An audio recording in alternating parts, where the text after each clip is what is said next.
What is more important, कर्म और कर्तव्य? कर्तव्य आपको बताता है कि आपके लिए कौन सा कर्म सही है। ये जो खेल है ना, दैट एंड दिस, यही प्रकृति है और मुझे इससे मुक्त होना है। इस मुक्ति का नाम है अद्वैत। Acharya Prashant is a spiritual teacher and author who shares inspiring wisdom on self-awareness and personal growth through his talks and online presence. ये एंग्जाइटी डिप्रेशन तो मतलब कुछ सालों पहले तक तो सुना भी नहीं था कि क्या होता है। अब सडनली इतने प्रचलित हो चुके हैं कि हर कोई एंग्जाइटी डिप्रेशन की बात कर रहा है, टैबलेट्स खा रहा है। हमारे भीतर कोई है जिसका काम है सैड ही रहना, एक ऐसी फेटल फ्लॉ में जीना जिसके साथ सैडनेस आएगी ही आएगी, उसी को ईगो बोलते हैं। वो कहते हैं एक्सेप्ट, तो तुमने पहले ही बहुत कुछ कर रखा है और जितनी बेवकूफियां सारी तुमने तो एक्सेप्ट कर रखी हैं। तो उपनिषद कहते हैं नेति नेति, रिजेक्ट करना सीखो। कुछ भी जो गलत हो रहा होता है वो किसी के किए गलत हो रहा होता है। प्रकृति जैसी उसको वैसा छोड़ दो तो ना कुछ सही ना कुछ गलत। फिर ये वही वाली बात आ गई ना कि अगर आप डिटैच्ड हो तो आप हर्ट नहीं होंगे। आप सब समझ रहे हो, बढ़िया जा रहा है। ह्यूमर कितना इंपॉर्टेंट है आपके लिए? मैं परेशान इस बात में रहता हूँ कि मेरा ह्यूमर समझ में नहीं आता लोगों को। आपको क्या पता है कि आप कितनी गहरी नींद में हो? मुझे कैसे पता, मैं तो गहरी नींद में हूँ। Modern analogy. क्या पास्ट लाइफ में मानते हैं? मैं तो करंट लाइफ में ही नहीं मानता, मैं पास्ट लाइफ में कैसे मानूंगा? जब मैं ही पागल हूँ तो मेरी रिलेशनशिप कहाँ से अच्छी हो जाएगी? मैं ही तो चुनता हूँ किससे क्या रिश्ता रखना है। तो पहले खुद को सॉर्टेड करो। और क्या? जनरली सबके लिए सबसे इम्पोर्टेंट चीज़ जो होती है वो होती है हैप्पीनेस, और हम अक्सर मोह माया को हैप्पीनेस से कंफ्यूज कर लेते हैं। ऐसा क्यों?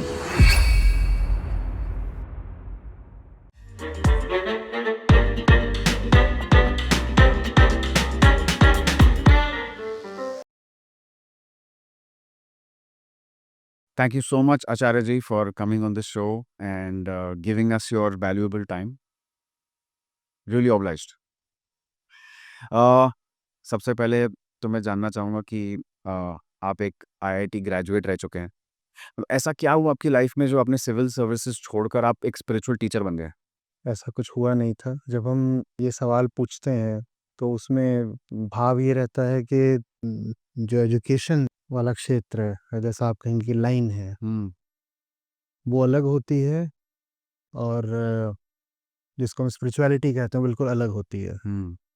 तो फिर उस एजम्पशन से ये क्वेश्चन निकलता है कि आप जब एक तरफ को जा रहे थे एक लाइन में, राइट, तो वो लाइन छोड़ के आप दूसरी लाइन में क्यों आ गए?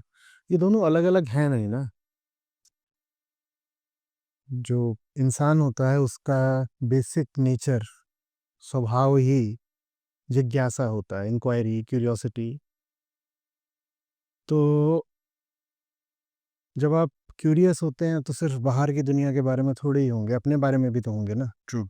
मैं, मेरा मन, मेरी आइडेंटिटीज, पसंद नापसंद, अच्छा बुरा, किस दिशा जाना है किस दिशा नहीं जाना है, ये सब भी क्वेश्चंस हैं और बहुत वैलिड क्वेश्चंस हैं, बहुत ज़रूरी इंपॉर्टेंट क्वेश्चंस हैं, लेकिन इनका आंसर वो बाहर वाली एजुकेशन नहीं दे सकती। आईआईटी और आईआईएम में इनका जवाब नहीं मिल सकता है। लेकिन उस एजुकेशन में और ये वाली जो लाइन है स्पिरिचुअलिटी, इन दोनों में कॉमन चीज़ ये क्वेश्चंस ही हैं। बाहर भी आप यही सवाल पूछते हो कि अब ये पेंट है इस दीवार पर, तो इसका क्या केमिकल कॉम्पोजिशन है? अच्छा, ये इतनी लाइट क्यों रिफ्लेक्ट कर रहा है? अच्छा, कुछ कलर ज़्यादा क्यों रिफ्लेक्ट करते हैं, कुछ कम क्यों रिफ्लेक्ट करते हैं? उनके मॉलिक्यूल्स में ऐसा क्या है? आसमान नीला क्यों दिखता है? एयर कंडीशनर कैसे काम करता है, इसकी एफिशिएंसी कैसे बढ़ा सकते हैं? ये सब बाहर की दुनिया के क्वेश्चंस हैं। ट्रू। और फिर भीतर की दुनिया के क्वेश्चंस होते हैं। तो जब आप बाहर काफ़ी कुछ पूछ लेते हो और ये भी देख लेते हो कि बाहर वाला एरिया कितना बड़ा है और उसका स्कोप कितना है, स्कोप इस अर्थ में कि किन सवालों के जवाब वहाँ से मिल सकते हैं, तो फिर आप ये भी जान जाते हो कि किन सवालों के जवाब वहाँ नहीं मिल सकते। आप जब तक 18, 20, 22 साल के होते हो तो ये पता चल जाता है ना कि जो बाहर की जितनी भी साइंसेस हैं वो आपको अधिक से अधिक कहाँ तक ले जा सकते हैं और कितना बता सकते हैं। आप 10 साल वहाँ और भी लगे रहो, आप पीएचडी भी कर लो, तो आप किस दिशा में जाओगे, इसका आपको एक फेयर आइडिया मिल जाता है। और फिर वही जो सवाल हैं वो आपको आपके भीतर ले जाते हैं। भीतर इसलिए भी ले जाते हैं क्योंकि आपको ये दिखाई देता है कि दुनिया की अभी जो बड़ी से बड़ी प्रॉब्लम्स हैं, वो इसलिए नहीं है कि हमारे पास बाहर बड़े सवाल हैं और बाहर के सवालों के जवाब नहीं है। दुनिया की बड़ी से बड़ी प्रॉब्लम्स इसलिए हैं क्योंकि भीतर हमारे पास सवाल ही नहीं है, जवाब तो बाद में आएगा। हुँ, तो फिर आप कहते हो ठीक है, जानने की ही अभी यात्रा और करनी है, तो बाहर के साथ-साथ भीतर का भी कुछ हाल जानेंगे। तो ये कोई अबाउट टर्न जैसा नहीं है। ये कोई एक लाइन छोड़ कर के दूसरी लाइन में जाने वाली बात नहीं है। ये एक ही दिशा में आप जो जा रहे थे, उसमें आप ऐसे समझ लीजिए कि जैसे आप थोड़ा-सा आपने एक एलिवेशन कर लिया है। आप ऐसे ज़मीन पर जा रहे थे, बढ़ना तो आप चाह ही रहे हो, आपने एलिवेशन कर लिया। जैसे जैसे प्लेन टेक ऑफ करता है, जिधर को जा रहा होता है, वहीं पे फिर वो ऐसे टेक ऑफ करके अपनी डायमेंशन बदल लेता तो कौन थे आपके स्पिरिचुअल टीचर्स जिन्होंने मतलब आपके अंदर वो फायर को इग्नाइट किया? है। देखिए जैसे जैसे साइंस का फील्ड होता है, तो उसमें आप ये नहीं बोलते ना कि साइंस में आपका टीचर कौन है। ठीक है, पीएचडी लेवल पर आप बोल सकते हो कि मेरा गाइड ये है पीएचडी में। हुँ, पर आप साइंस में सबसे सीखते हैं ना, उनके वर्क से सीखते हैं, उनकी किताबों से, उनके पेपर से सीखते हैं। हुँ, तो मेरा तो जो अप्रोच था, रुख था, वो यही रहा कि मुझे सबसे सीखना है। Okay. Hmm, hunger to learn. Humour कितना इम्पोर्टेंट है आपके लिए? मैं परेशान इस बात में रहता हूँ कि मेरा ह्यूमर समझ में नहीं आता लोगों को। सरकाज़म। नहीं, सरकाज़्म नहीं होता है ज़रूरी, ह्यूमर भी होता है, पर मेरे पीछे लोगों को समझ में नहीं आते और फिर मैं ऐसे उदास हो जाता हूँ। फिर मैं अगला मारता हूँ, तो तुम हँस दो ताकि मैं भी हँस सकूँ। फ्लैट ह्यूमर जिसे कहते हैं। अ, पता नहीं चलता है कि इस मौके पर भी ह्यूमर आ सकता है। हाँ, अनएक्सपेक्टेड ह्यूमर। अनएक्सपेक्टेड। कोई बहुत गंभीर बात चल रही होगी। ही हो सकता है कि कोई बहुत गंभीर ही नहीं, गमगीन बात चल रही हो, मुद्दा मेलंकली हो, और उसके बीच में धीरे से बिल्कुल एज़ अ सरप्राइज़ मेरा जोक आ जाता है। तो चूँकि किसी ने उम्मीद नहीं करी होती है, तो कोई उसको फिर एप्रिशिएट भी नहीं करता है। आपका जो ट्रेडिशनल किताबों की तरफ जो टेक है, वो काफ़ी हटकर है। ऐसा क्यों? किससे हटकर है? जिन्होंने वो किताब लिखी थी, उनसे हटकर नहीं है। हुँ, जिसने किताब लिखी है, वो कहाँ से किताब को लिख रहा है, हुँ, वो मुझे वो मुझे दिख रहा है और मेरे पास वजहें हैं इस बात पे भरोसा करने की कि मैं देख पा रहा हूँ कि कोई भी विज़डम बुक किस पॉइंट से, किस नज़र से, दृष्टि से लिखी जाती है। तो उससे हटकर तो मैं हूँ नहीं।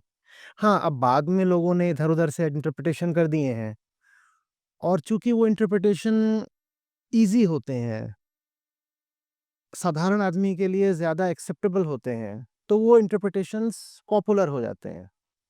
तो फिर हम ये कहते हैं कि मैं जो बोल रहा हूँ, वो बात जो कॉमन इंटरप्रिटेशन है, जो प्रचलित मान्यता है, उससे हटकर है। तो उससे हटकर हो सकता हूँ, वरना तो मैं ये काम क्यों करूँगा कि जो ग्रंथ जिस अर्थ से लिखा गया हो, मैं उससे हट कर के उसका कोई अर्थ बताऊँ, और वो संभव भी नहीं है।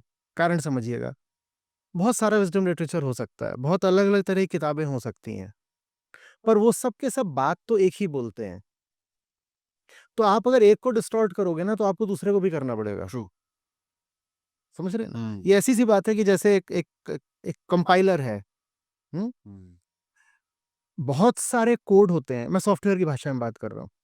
बहुत सारे कोड होते हैं, हुँ, जिनको वो कंपाइल कर सकता है, एग्ज़ीक्यूट रन कर सकता है। अगर कंपाइलर एक पीस ऑफ कोड को नहीं ठीक से कंपाइल कर रहा है, तो फिर बाकियों को भी नहीं कर पाएगा। कोड अलग-अलग होते हैं, राइट, ठीक है? पर उनके पीछे के फंडामेंटल्स तो सेम होते हैं ना। राइट। तो वो फंडामेंटल्स तो हर ग्रंथ में सेम है और मैं उन फंडामेंटल्स से बिल्कुल चिपक कर चलता हूँ, वो फंडामेंटल्स ही सब कुछ है। अ, जैसे आजकल देखें तो आजकल क्या वैसे जनरली सबके लिए सबसे इम्पोर्टेंट चीज़ जो होती है वो होती है हैप्पीनेस और हम अक्सर मोह माया को हैप्पीनेस से कंफ्यूज कर लेते हैं। ऐसा क्यों होता है? क्योंकि हैप्पीनेस सबको चाहिए, दाम कोई नहीं चुकाना चाहता उसके। तो हैप्पीनेस के नाम पे कोई सस्ती चीज़ हम ले आते हैं।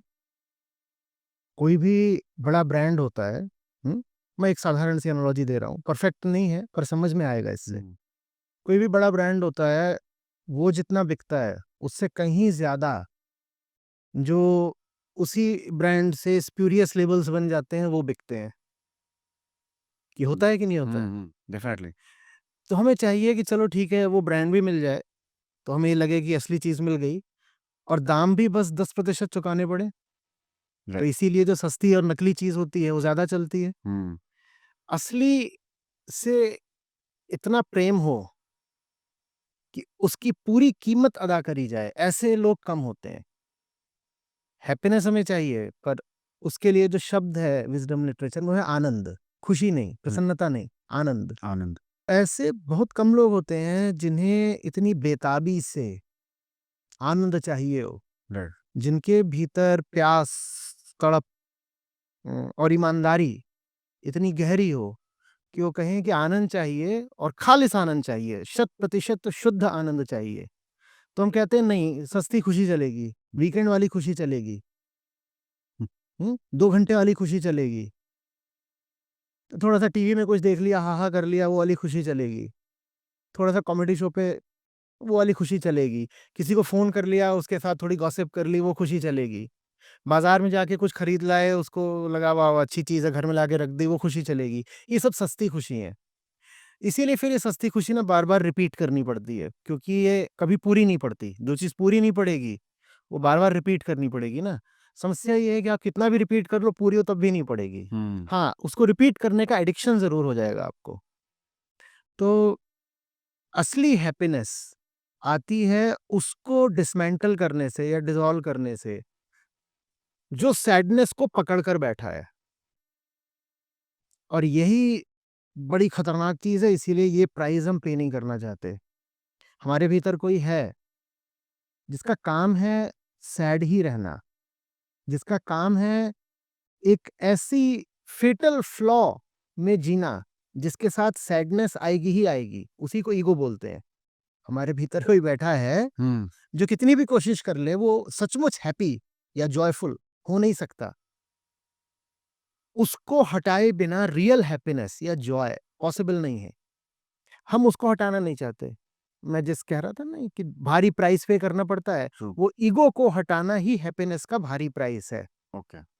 और वो प्राइस हम पे नहीं करना चाहते। तो हम कहते हैं कि भीतर जो भी गड़बड़ चल रही है वो चलती रहे, उसके साथ साथ, उसके ऊपर, ओवर एंड अबव दैट हमें हैप्पीनेस भी मिल जाए। तो भीतर मेरे कॉन्सेप्ट्स गड़बड़ हैं लाइफ के, चलो रहने दो, मुझे फिर भी हैप्पीनेस चाहिए। मैंने गलत रिलेशनशिप्स पकड़ रखी हैं, चलो रहने दो, मुझे फिर भी हैप्पीनेस चाहिए। मैंने अपनी आइडेंटिटीज सारी गलत बना रखी हैं, लाइफ के करियर्स गलत बना रखे हैं, वो करियर गोल्स, एम्स सब मैंने उल्टा पुल्टा कर रखा है, वो सब तो रहेगा, लेकिन उसके बाद भी मुझे हैप्पीनेस चाहिए। हम्म? तो जब तक आपने भीतर जो सब गड़बड़ इतनी जोर से पकड़ रखी है ईगो ने, आप उसको छोड़ोगे नहीं, तो आप जो हैप्पीनेस लेकर के आओगे वो बहुत टेम्पोरल होगी, माने कम अवधि की, और बहुत फ्रेजाइल होगी, माने कमजोर। आप हैप्पी होते हो, एक फोन कॉल आ जाती है और आपका मुंह उतर जाता है, होता है कि नहीं? राइट। कोई है वो बहुत खुश है, बहुत खुश है, एक फोन कॉल चाहिए सारी खुशी तोड़ने के लिए। तो ऐसी हैप्पीनेस का क्या करना? हैप्पीनेस वो चाहिए जो जिसमें दम हो। हम्म? तो उसके लिए जो जो सैड है भीतर, उसको एड्रेस करना पड़ता है। सुख चाहिए तो सुख से ज्यादा उसको देखना पड़ता है जो दुखी रहा आता है। जो दुखी रहा आता है उसको ही ईगो या अहंकार बोलते हैं। तो उसको एड्रेस करा जाता है, फिर मजा आता है। आपकी इतनी कम एज है, मुझे मुझे ये समझ में नहीं आ रहा कि आपको इतना सारा ज्ञान मिला कहाँ से? मतलब आपने कितने सालों से आप बुक्स लिखे जा रहे हैं और आप इतना सारा ज्ञान दिए जा रहे हैं यूट्यूब पर। So where did this knowledge come from? आपने बहुत बुक्स पढ़ी हैं या फिर there is no knowledge, actually no knowledge. So meditate किया है आपने, that's how you got the information? नहीं, आप बात कर रहे हो मुझसे, मैं भी बात कर रहा हूँ, बस इतना ही हो रहा है। एक्चुअली इतना ही हो रहा है। तो जो आपने इतनी सारी बुक्स लिखी हैं वो फिर वो इन्फॉर्मेशन कहाँ से मिली तो आपको? ये जो हम बात कर रहे हैं यही बुक बन जाती है। अच्छा। ओके। वो ये इन्फॉर्मेशन नहीं है ना, ये जानकारी नहीं है, जो भी इसका सीखना सार नहीं होगा है। वो बुक में जाएगा। ये ऐसे का ऐसा चला जाता है with some edits. Okay. Okay. आपसे बात कर रहा हूँ हम्म। तो थोड़ा मैं वर्नाकुलर में और इंग्लिश में बोल रहा हूँ, ट्रू। हम्म। तो ये थोड़ा सा उसको भाषाई तौर पे शुद्ध कर देंगे ओके। और फिर वो किताब में चला जाएगा। अच्छा। वरना ये जो बातचीत है ये ऐसी की ऐसी ही सीधे किताबों में जाती है। नॉलेज की बात नहीं है। देखिए, आप किसी से बात करते हो, एकदम दिल से बात करते हो, हम्म।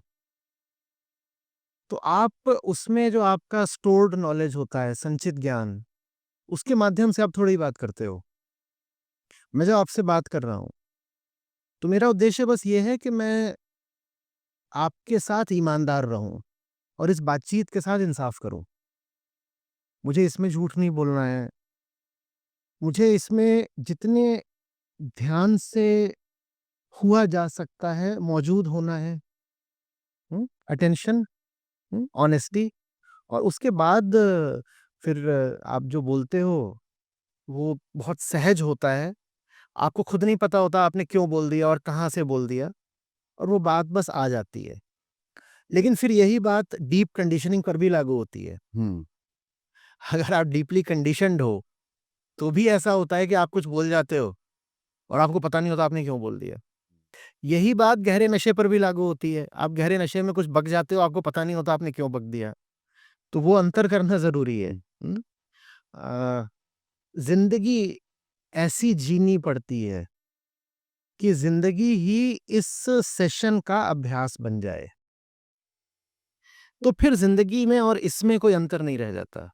आपके पास आने से पहले मैं गाड़ी में था, गाड़ी से पहले मैं होटल में था, होटल से पहले मैं फ्लाइट में था। मैं वहां भी वैसा ही था जैसा मैं आपके साथ हूँ। हम्म? बाकी जो जो प्रोफेशनल रिक्वायरमेंट्स हैं वो तो अलग बात होती है। ठीक है ना, मैं वहाँ फॉर्मल्स पहन के नहीं बैठा हूँगा और कुछ सामने माइक नहीं लगा होगा, वो अलग बात है। लेकिन भीतर से मैं वहां भी वैसा ही था जैसा मैं यहाँ हूँ। तो एक तरह से वहां अभ्यास चल रहा था इस सत्र का। जानबूझ के अभ्यास नहीं करा जा रहा था, not a deliberate exercise or some kind of rehearsal, nothing of that. Just that you want to truly and continuously live a life you need not be ashamed of.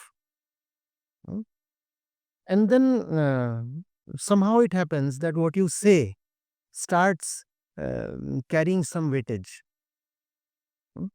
आप दिन रात अगर बस अपनी खाल बचाने का अभ्यास करोगे, दिन रात बस दूसरे को धोखा देने का अभ्यास करोगे, तो आप किसी भी बातचीत में बैठोगे, आपको पता नहीं चलेगा, आप दूसरे को धोखा दे ही दोगे, क्योंकि उसी की तो आप लगातार प्रैक्टिस कर रहे हो ना। तो ऑथेंटिक जीने की, खरा खरा जीने की लगातार एक कोशिश रहती है, और उसके दाम भी चुकाने पड़ते हैं। क्योंकि जब आप ऑथेंटिक रहते हो तो जरूरी नहीं है कि सबको अच्छा लगे। कोई वजह होती है ना कि लोग नकली चेहरा पहन के रहते हैं। नकली चेहरा पहनने से बहुत सारी चीजें आसान हो जाती हैं। तो जब आप वो नकली चेहरा नहीं पहनते तो बहुत सारी चीजें कठिन भी हो जाती हैं। तो वो दाम चुकाने को आप तैयार रहो, फिर ये सब सहज हो जाता है, स्पॉन्टेनियसली। बट यू थिंक जो इंसान स्पिरिचुअल जर्नी पे निकल जाते हैं वो ओल्ड सोल्स होते हैं, इन द सेंस उन्होंने बहुत सारी लाइफ जी होती है, क्या पास्ट लाइफ में मानते हैं? नहीं, मैं तो करंट लाइफ में ही नहीं मानता, तो मैं पास्ट लाइफ में कैसे मानूंगा? What is the reason behind that? Reason behind what is the first part of the question? What is the reason behind कि आप करंट लाइफ में भी नहीं मानते कि पास्ट लाइफ में क्या ही अच्छा, मानेंगे आप? अच्छा। देखिए, करंट लाइफ के पीछे धारणा ये होती है कि दिस इज द बॉडी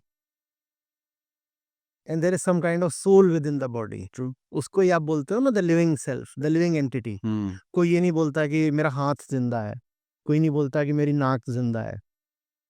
हम कहते हैं कि मरने के बाद भी हाथ और नाक तो रहते ही है। तो इनको तो हम कह देते हैं कि ये जड़ पदार्थ है, इनको तो हम कहते थे पंचभूत है। तो हम एक डाइकोटमी बनाते हैं, एक एक डिस्टिंक्शन लेके चलते हैं, द्वैत। हम कहते हैं ये शरीर है, ये मशीन की तरह है, और शरीर के भीतर कोई सोल है, सोल। उस सोल को हम भ्रमवश आत्मा भी बोल देते हैं। ये शरीर है, उसमें सोल है, रूह है, आत्मा है।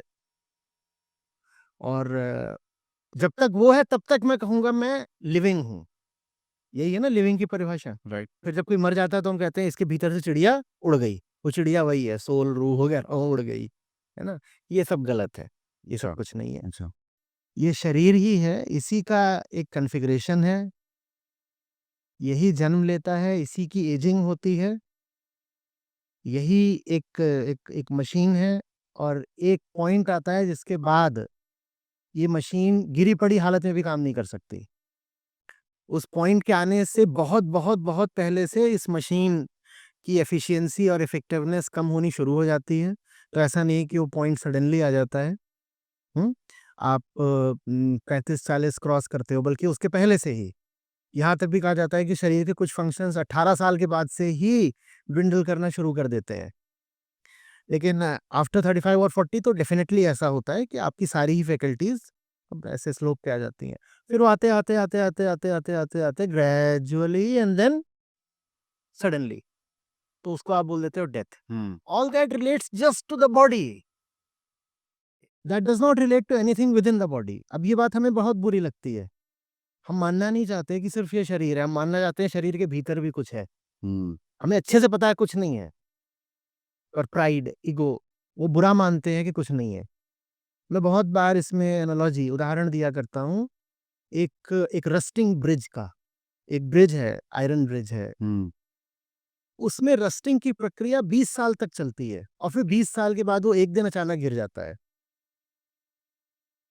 तो ऐसा थोड़ी कि ब्रिज के अंदर से कुछ निकल गया। बस ये है कि जो ब्रिज का ही एलिमेंट था, वो डिके होते होते होते होते और कॉन्टिन्यूसली डिके हो ही रहा था। जैसे हम कॉन्टिन्यूसली एज करते हैं, राइट। वैसे ही वो जो ब्रिज है वो कॉन्टिन्यूसली उसकी रस्टिंग हो रही थी। फिर एक दिन ब्रिज गिर गया, उस दिन उसकी मौत हो गई। तो उसके भीतर थोड़ी कुछ था, या आयरन के भीतर कुछ था? कुछ नहीं था। कुछ नहीं। तो करंट लाइफ में कोई नहीं है जो भीतर होगा। जब भीतर कोई नहीं है तो फिर पास्ट लाइफ किसकी? आप बोले पास्ट लाइफ, नेक्स्ट लाइफ किसकी? अच्छा सवाल है ना, और एकदम मासूम सवाल है। आप कहोगे कि नेक्स्ट लाइफ या प्रीवियस बर्थ, तो मैं पूछूंगा किसका? For whom? जब इस लाइफ में ही भीतर कोई नहीं है, तो प्रीवियस लाइफ किसकी थी और अगली लाइफ किसकी होगी? मैं मिट्टी से उठा हूं, ये मिट्टी का कन्फिगरेशन है ये एक, और ये मिट्टी में मिल जाएगा वापस। लोग कहते हैं अगर आप मिट्टी से उठे हो तो बोलने वाला कौन है? बोलने वाली भी मिट्टी है भाई। कोई मिट्टी से अलग कोई नहीं है जो आके बोल रहा हो। और जो मैं बात बोल रहा हूँ, मैंने आपसे कहा था ना, कुछ फंडामेंटल्स हैं जो पकड़ के रखनी चाहिए। सारे विजडम लिटरेचर का ये सार है। सिर्फ मिट्टी ही मिट्टी है, और आपको दुख मिलता है क्योंकि आप उस मिट्टी से आइडेंटिफाई कर जाते हो। तो मिट्टी ही मिट्टी है, आप उसको देखो, उसके प्रोसेसेस हैं, और उसको उसको मिसकंस्ट्रक्ट मत करो। वो जो चीज है वो जैसी है उसको वैसा ही मानो। अभी अभी आपके ऊपर ये ऐसे ही चल रहा था, आपने कहा था ठंड ज्यादा लग रही है। ठंड ज्यादा लगेगी ना, आपके थॉट्स बदल जाएंगे, और भी ये सब यहाँ पे एसी चल रहा है, वो बंद हो जाएगा तो भी आपके थॉट्स बदल जाएंगे। बदलते हैं कि नहीं बदलते हैं? आपने सुबह खाना क्या खाया है, उससे भी ये तय हो जाता है कि आप अभी क्या सोच रहे हो। और ज्यादा अगर एक्यूट एग्जांपल दूं, तो आपको अभी अगर एक इंजेक्शन लगा दिया जाए ऐसे कंपाउंड्स का जिससे कि एक्साइटेशन होता है या क्रोध आता है, तो आपको एक्साइटेशन भी हो जाएगा और गुस्सा भी आ जाएगा। आप ट्रैंकुलाइजर्स और सेडेटिव्स को भी जानते हो, आप एनेस्थीसिया को भी जानते हो। आप बेहोश हो रहे हो, वो सिर्फ एक केमिकल की बात है। एक केमिकल आपको दे दिया गया, आप बेहोश हो जाते हो। तो ये होश फिर क्या है? ये होश भी एक केमिकल चीज ही हुई ना। तो consciousness is just chemicals. Okay. आप शराब पीते हो, आप इधर उधर की बातें शुरू कर देते हो। क्यों शुरू कर देते हो? वो तो एक केमिकल है, C2H2 C2H5OH है वो, और क्या है वो? बॉडी में जाके अलग वो तरीके से। बॉडी में जाता है और आपकी कॉन्शियसनेस ही कुछ और हो जाती है। पर ये मानने में बहुत तकलीफ होती है कि ये बॉडी है, ये प्रकृति है, ये मिट्टी है, मिट्टी केमिकल्स है, और कुछ है नहीं, यही है बस।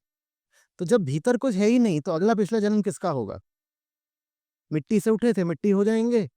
हाँ, लेकिन भीतर एक एक सेंस ऑफ सेल्फ जरूर है। वो सिर्फ एक सेंस है, कोई मटेरियल चीज नहीं है, उसका कोई रियल एग्जिस्टेंस नहीं है, वो सिर्फ प्रतीत होती है। ग्रंथ कहते हैं वो भासित होता है नहीं।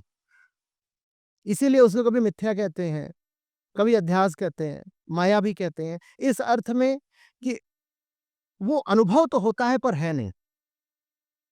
तो ऐसे मैं है, the feeling of self, the feeling of self, मैं, द आई। ठीक है, वो लगता तो है कि है। आप भी बात कर रहे हो तो मैं करके कर रहे हो, मैं भी बात कर रहा हूं तो मैं करके कर रहा हूं। तो सारा अध्यात्म ये जानने के लिए है कि ये जो सेंस ऑफ सेल्फ है, जो परेशान रहता है, दुखी रहता है, इसको शांत कैसे किया जाए? अध्यात्म इसलिए नहीं है कि अगला जन्म कैसे बेहतर बनाया जाए। अध्यात्म इसलिए है कि ये जो अपना आई है, जो अभी परेशान है, इसकी परेशानी अभी कैसे दूर की जाए। हुँ, लेकिन हुआ क्या है कि स्पिरिचुअलिटी जो कि सीधे-सीधे इस मोमेंट की सफरिंग को हटाने की रिसर्च होनी चाहिए, हुँ, वो स्पिरिचुअलिटी बन गई है मम्बो-जम्बो तमाम तरह का सुपरस्टिशन। हुँ? कि आगे क्या होगा, फिर उसके बाद क्या होगा, फिर इतनी योनियाँ हैं और फिर वो जीवात्मा वहाँ भटक रही है और ये सब चल रहा है 50 बातें। Hmm, that is there life after death और नॉट? हाँ, लाइफ आफ्टर डेथ और if you are suffering today, let's get into your past life and look at your karma and your karmic balance and let's clear your karmic account और ये सब कार्मिक dates, हाँ। एकदम एकदम मतलब ऐसी बातें जो आपको कोई फ़ायदा नहीं देंगी, बस आपको और ज़्यादा वो बदहवास कर देंगी, पागल आप पहले से और पागल बन जाओगे। ये वो बातें हैं। जबकि अध्यात्म का, पूरे विज़डम के फ़ील्ड का हुँ, सिर्फ़ एक उद्देश्य होता है, आदमी परेशान है, उसकी परेशानी दूर करो ना यार। हुँ? और आदमी बेकार में फ़िज़ूल और बेइंतहा परेशान है। क्या हम उसको बता सकते हैं कि तू जिन चीज़ों में उलझा हुआ है, हुँ, उनकी हकीकत क्या है? ये स्पिरिचुअलिटी होती है। स्पिरिचुअलिटी ये सब पास्ट एंड नेक्स्ट लाइफ इससे कोई लेना-देना नहीं है। The fundamental question of spirituality is what to do with this I? क्योंकि आप उठते हो सो करके हुँ, और ये ऐसे चक्कर काटना शुरू कर देता है। मैं विक्टिम हूँ, मेरे साथ इसने ये गलत कर दिया। मैं हंग्री हूँ, मुझे वो चाहिए। उसने मेरे को चीट किया रिलेशनशिप में, उसने मेरे पैसे मार लिए। या फिर क्या मैं किसी तरीके से उसके पैसे मार सकता हूँ? अच्छा वो नेताजी हैं, कैन आई करी फेवर विद हिम? क्या मुझे भी कुछ पॉलिटिकल बेनिफिट्स किसी से मिल सकते हैं? ये जितने भी आपके सेंटेंस होते हैं, हुँ, उसमें इम्प्लिसिटली या एक्सप्लिसिटली मैं मौजूद ज़रूर होता है। यहाँ तक कि अगर वहाँ पर कुछ चल रहा है, इज़राइल-ईरान के बीच में, आप उनकी भी बात करोगे ना, आप देखना वहाँ भी मैं मौजूद होगा। जिस चीज़ से मैं का रिश्ता ना हो, मैं कभी उसकी बात ही नहीं करेगा। आप किसी और गैलेक्सी के बारे में या आप जुपिटर के बारे में भी बात करोगे, तो ऐसा लगेगा कि किसी बहुत दूर की चीज़ की बात हो रही है और उसमें भी मैं ज़रूर मौजूद होगा वरना आप बात करते ही नहीं। So we have a stake in everything. Who is this one who has a stake in everything? वो आई है और उसका स्टेक बस यही है कि किस तरह से पूरी दुनिया का इस्तेमाल करके मुझे शांति मिल जाए। उसका पेट इतना बड़ा है कि उसमें कुछ भी डालते रहो उसे चैन नहीं मिलता। तो इसीलिए उसमें कुछ भी डालने से कोई फ़ायदा है नहीं। उसको समझने से फ़ायदा है। So spirituality is the field of understanding the self. Okay. Not about doing all this. हुँ।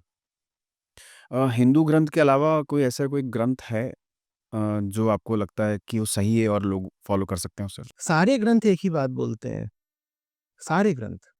और ग्रंथ कभी ये दावा भी करने नहीं आएँगे कि हम एक्सक्लूसिवली हिंदू ग्रंथ हैं, हुँ, ठीक है? जिन्होंने बातें कही हैं विज़डम की, उनकी विज़डम ही उनको नॉन सेक्टेरियन बना देती है और जो सेक्टेरियन बात करेगा उसकी बातें विज़डम नहीं होगी।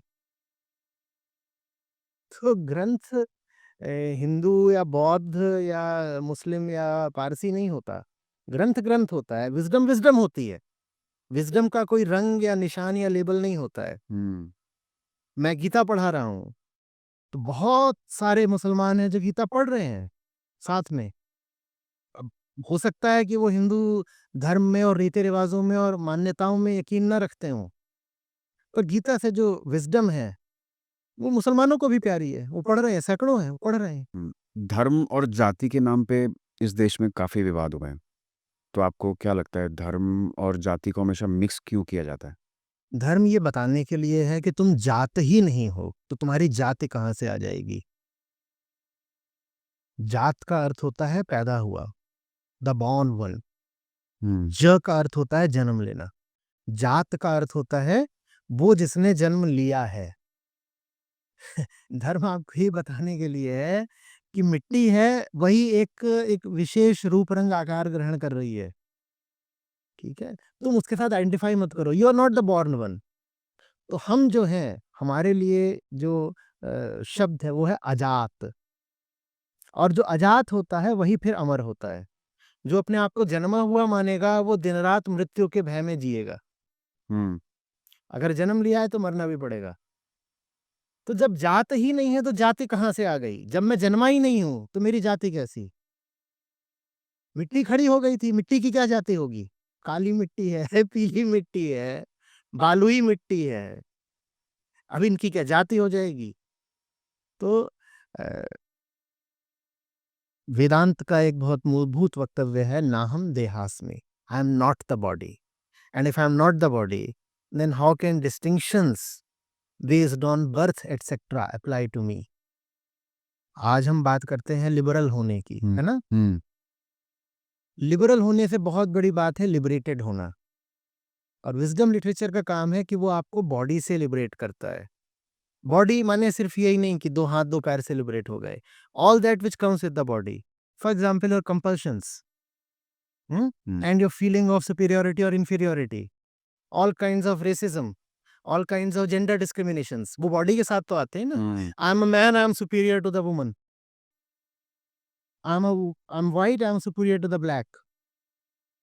मेरी आंखें बड़ी बड़ी हैं, जिनकी आंखें ऐसी पतली पतली होती हैं वो मेरे भाई नहीं हो सकते, उनको मैं कुछ और बोलूंगा। ये सब बॉडी से आता है ना। राइट। इसी तरीके से लालच, घृणा, क्रोध, भय, ये सब हार्मोनल और केमिकल होते हैं। हार्मोन और केमिकल भी बॉडी के हैं। तो विजडम का काम है आपको इस बॉडीली स्टफ से लिबरेट करना। और इसीलिए बड़े से बड़ा लिबरल भी जितनी लिबरल बात बोल सकता है, अध्यात्म उससे भी ज्यादा लिबरल होता है। राइट। फ्री कर देता है आपको। फ्री कर देता है, लिबरेट ही कर देता है। आपने एक बुक लिखी थी मृत्यु, और उसमें आपने ये कहा था कि सही जिंदगी जियो, मौत तुम्हें परेशान नहीं करेगी। तो क्या आप इसको एलैबोरेट कर सकते हैं? क्योंकि जो छोटे बच्चे होते हैं वो जब पैदा होते हैं उनका कुछ फॉल्ट नहीं होता, लेकिन फिर भी वो किसी कारण मर जाते हैं। देखिए, अभी हम बात कर रहे हैं, पिछले 1 घंटे में आपको आपकी मौत का कितनी बार ख्याल आया होगा? या आधे घंटे में? एक बार भी नहीं। आपको भी नहीं आया, मुझे भी नहीं आया। तो मौत एक ख्याल है ना। राइट। हम अभी मरे तो है नहीं, पर एक फैक्ट भी है। फैक्ट है, पर वो फैक्ट आपके लिए रेलेवेंट सिर्फ कब होता है? जब आप अभी मौजूद नहीं होते हो। फैक्ट तो ये भी है कि आपके पीछे एक इमारत है, वो 20 मंजिली इमारत है, लेकिन उसकी कोई रेलेवेंस है क्या? वो इमारत एक फैक्ट है कि नहीं है? आपके ठीक पीछे वहाँ एक 20 मंजिली इमारत है, आपको उसका ख्याल आ रहा है क्या? तो जब आपको वो इमारत परेशान नहीं कर रही तो आपको मौत क्यों परेशान करे? दोनों फैक्ट है, लेकिन दोनों की रेलेवेंस होनी ही क्यों चाहिए? अगर हम इस डिस्कशन में पूरी तरह से इमर्स्ड हैं, तो मौत क्या है? मौत कुछ नहीं है, बात करते करते मर जाएंगे एक दिन। Correct. So that is the meaning of that particular sentence. भाई, आप जो काम कर रहे हो जिंदगी में वो ढंग से करो ना, राइट। डूब के करो ना, राइट। तो मौत का ख्याल नहीं आएगा। And you will die in the harness. इससे अच्छी मौत क्या हो सकती है कि आप कुछ भी कर रहे थे, आप मान लीजिए अभिनेता हैं, आप अपनी कला में व्यस्त थे और आप काम कर रहे थे, कर रहे थे, कर रहे थे, वॉकिंग वॉकिंग जस्ट फॉल, खत्म। खत्म। या कि ये ज्यादा बेहतर मौत है कि मरने से 30 साल पहले से सोच रहे हैं, मौत आ रही है, मौत आ रही है, मौत का क्या करूं, मौत का क्या करूं, मौत का करूं, क्या करो? अभी और कुछ करने को बहुत कुछ है, वो करो ना, मौत का क्या करना है? कर्म करना इंपॉर्टेंट है। बहुत कुछ है अभी जो जो सुंदर है और जरूरी है, जो आपको कर्तव्य के नाते करना है या करुणा के नाते करना है, वो आप करो ना। व्हाट इज मोर इम्पोर्टेंट, कर्म और कर्तव्य? कर्तव्य आपको बताता है कि आपके लिए कौन सा कर्म सही है, लेकिन कर्तव्य आना चाहिए विजडम से, समझ से, बोध से। कर्तव्य अगर वहां से नहीं आ रहा तो फिर दूसरे आपको जो कर्तव्य बता देंगे आप वो करना शुरू कर दोगे। ठीक वैसे जैसे अगर कोई आदमी नहीं जानता कि उसको कहाँ जाना है तो दूसरे बता देते हैं, वहां चले जाओ, उधर चला जाता है। तो कर्तव्य मतलब वो जो आपको करना चाहिए। लेकिन मुझे क्या करना चाहिए, इसका रियलाइजेशन मेरी अपनी अंडरस्टैंडिंग से आना चाहिए। नहीं आएगा तो दुनिया तैयार खड़ी है, दुनिया भी पागल है, आपको ही पागल बनाएगी। भाई हाँ, ये तुम्हारी रिस्पॉन्सिबिलिटी है। कर्तव्य रिस्पॉन्सिबिलिटी, ये तुम्हारी रिस्पॉन्सिबिलिटी, तुम ये करो। और वो आपकी रिस्पॉन्सिबिलिटी है कि नहीं आपको कैसे पता? मैं लोगों को कभी कहूंगा कि ये अच्छा काम है, ये करो, वो कहते हैं कैसे करें, हमारी और भी तो बहुत रिस्पॉन्सिबिलिटी है। मैं पूछता हूँ तुम्हें बताया किसने कि वो तुम्हारी फलानी रिस्पॉन्सिबिलिटी है? तो कर्तव्य का निर्धारण बहुत गहरी, बहुत सूक्ष्म बात है। आपने किसी ऐसी चीज़ को अपनी रिस्पॉन्सिबिलिटी बना दिया, जो वास्तव में आपकी रिस्पॉन्सिबिलिटी है ही नहीं, तो आप बहुत सफ़र करोगे। अपनी लाइफ़, एनर्जी, अटेंशन, पैसा, सब कुछ आप ऐसी चीज़ में लगा दोगे जिसमें लगाने की कोई ज़रूरत ही नहीं थी। तो राइट। कर्म कर्तव्य के पीछे ही चलेगा। कर्तव्य में बड़ा एक एक सुंदर आता है मूल धातु, कर्ता। कर्ता के लिए क्या सही है, वो कर्तव्य हो गया। करने वाले के लिए क्या सही है, वो कर्तव्य कहलाता है। तो मुझे पता होना चाहिए मैं कौन हूँ, तभी तो मुझे पता होगा ना मेरे लिए क्या सही है। वरना मेरी जो आइडेंटिटीज़ हैं और जो मेरी सोशल कंडीशंस हैं उनके बहकाने पर उन्हीं के पीछे-पीछे भेड़ की तरह मैं चलता रहूँगा। आप वीगन हैं? ये वीगनिज़्म जो आपने अपनाई है, वो वीगन कल्चर आने के बाद अपनाई या पहले से आप वीगन थे? वीगन कल्चर, देखिए कल्चर तो बहुत तरह के चलते हैं, आमतौर पे क्या कल्चर चल रहा है इससे मुझे बहुत फ़र्क पड़ता नहीं है। हाँ, कोई बात सही हो तो उसके सामने सर झुका देना चाहिए। कोई सही चीज़ हो हुँ। तो जब भी जिस भी दिशा से जिस भी उम्र में पता चले, उसका विरोध नहीं करना चाहिए। लंबे समय तक मैं भी दूध, पनीर वग़ैरह खूब उड़ाता था अच्छा। और ध्यान नहीं जाता था कि इसमें कितनी हिंसा है। हुँ। ध्यान इसलिए नहीं जाता था क्योंकि फैक्ट्स पता भी नहीं थे। डेयरी इंडस्ट्री से रिलेटेड फैक्ट्स जो हैं वो पब्लिक में आते नहीं हैं और बहुत दबा के रखे जाते हैं। अच्छा। दूसरा, कुछ हमारे कल्चर में दूध वग़ैरह को इज़्ज़त बहुत मिली हुई है। हुँ? कुछ सामाजिक कारणों से, कुछ धार्मिक कारणों से और कुछ सिर्फ़ अज्ञान के कारण। शारीरिक कारण बता दिया गया है कि दूध नहीं खाओगे तो बीमार पड़ जाओगे। तो physical reasons, social reasons, religious reasons, दूध काफ़ी ज़्यादा सैंक्शन्ड है और जो उससे रिलेटेड फैक्ट्स हैं, लिटरेचर है, वो ईज़िली अवेलेबल नहीं है। आयुर्वेद में भी कहा गया है कि आप दूध कंज़्यूम कर सकते हैं, आहार के तौर पे नहीं, लेकिन मेडिसिनल तौर पे। मेडिसिन के तौर पे तो ज़हर भी ले सकते हैं। हुँ, हुँ, इसका मतलब ये थोड़ी है कि मैं ज़हर की खीर बना के खाऊँगा। हुँ।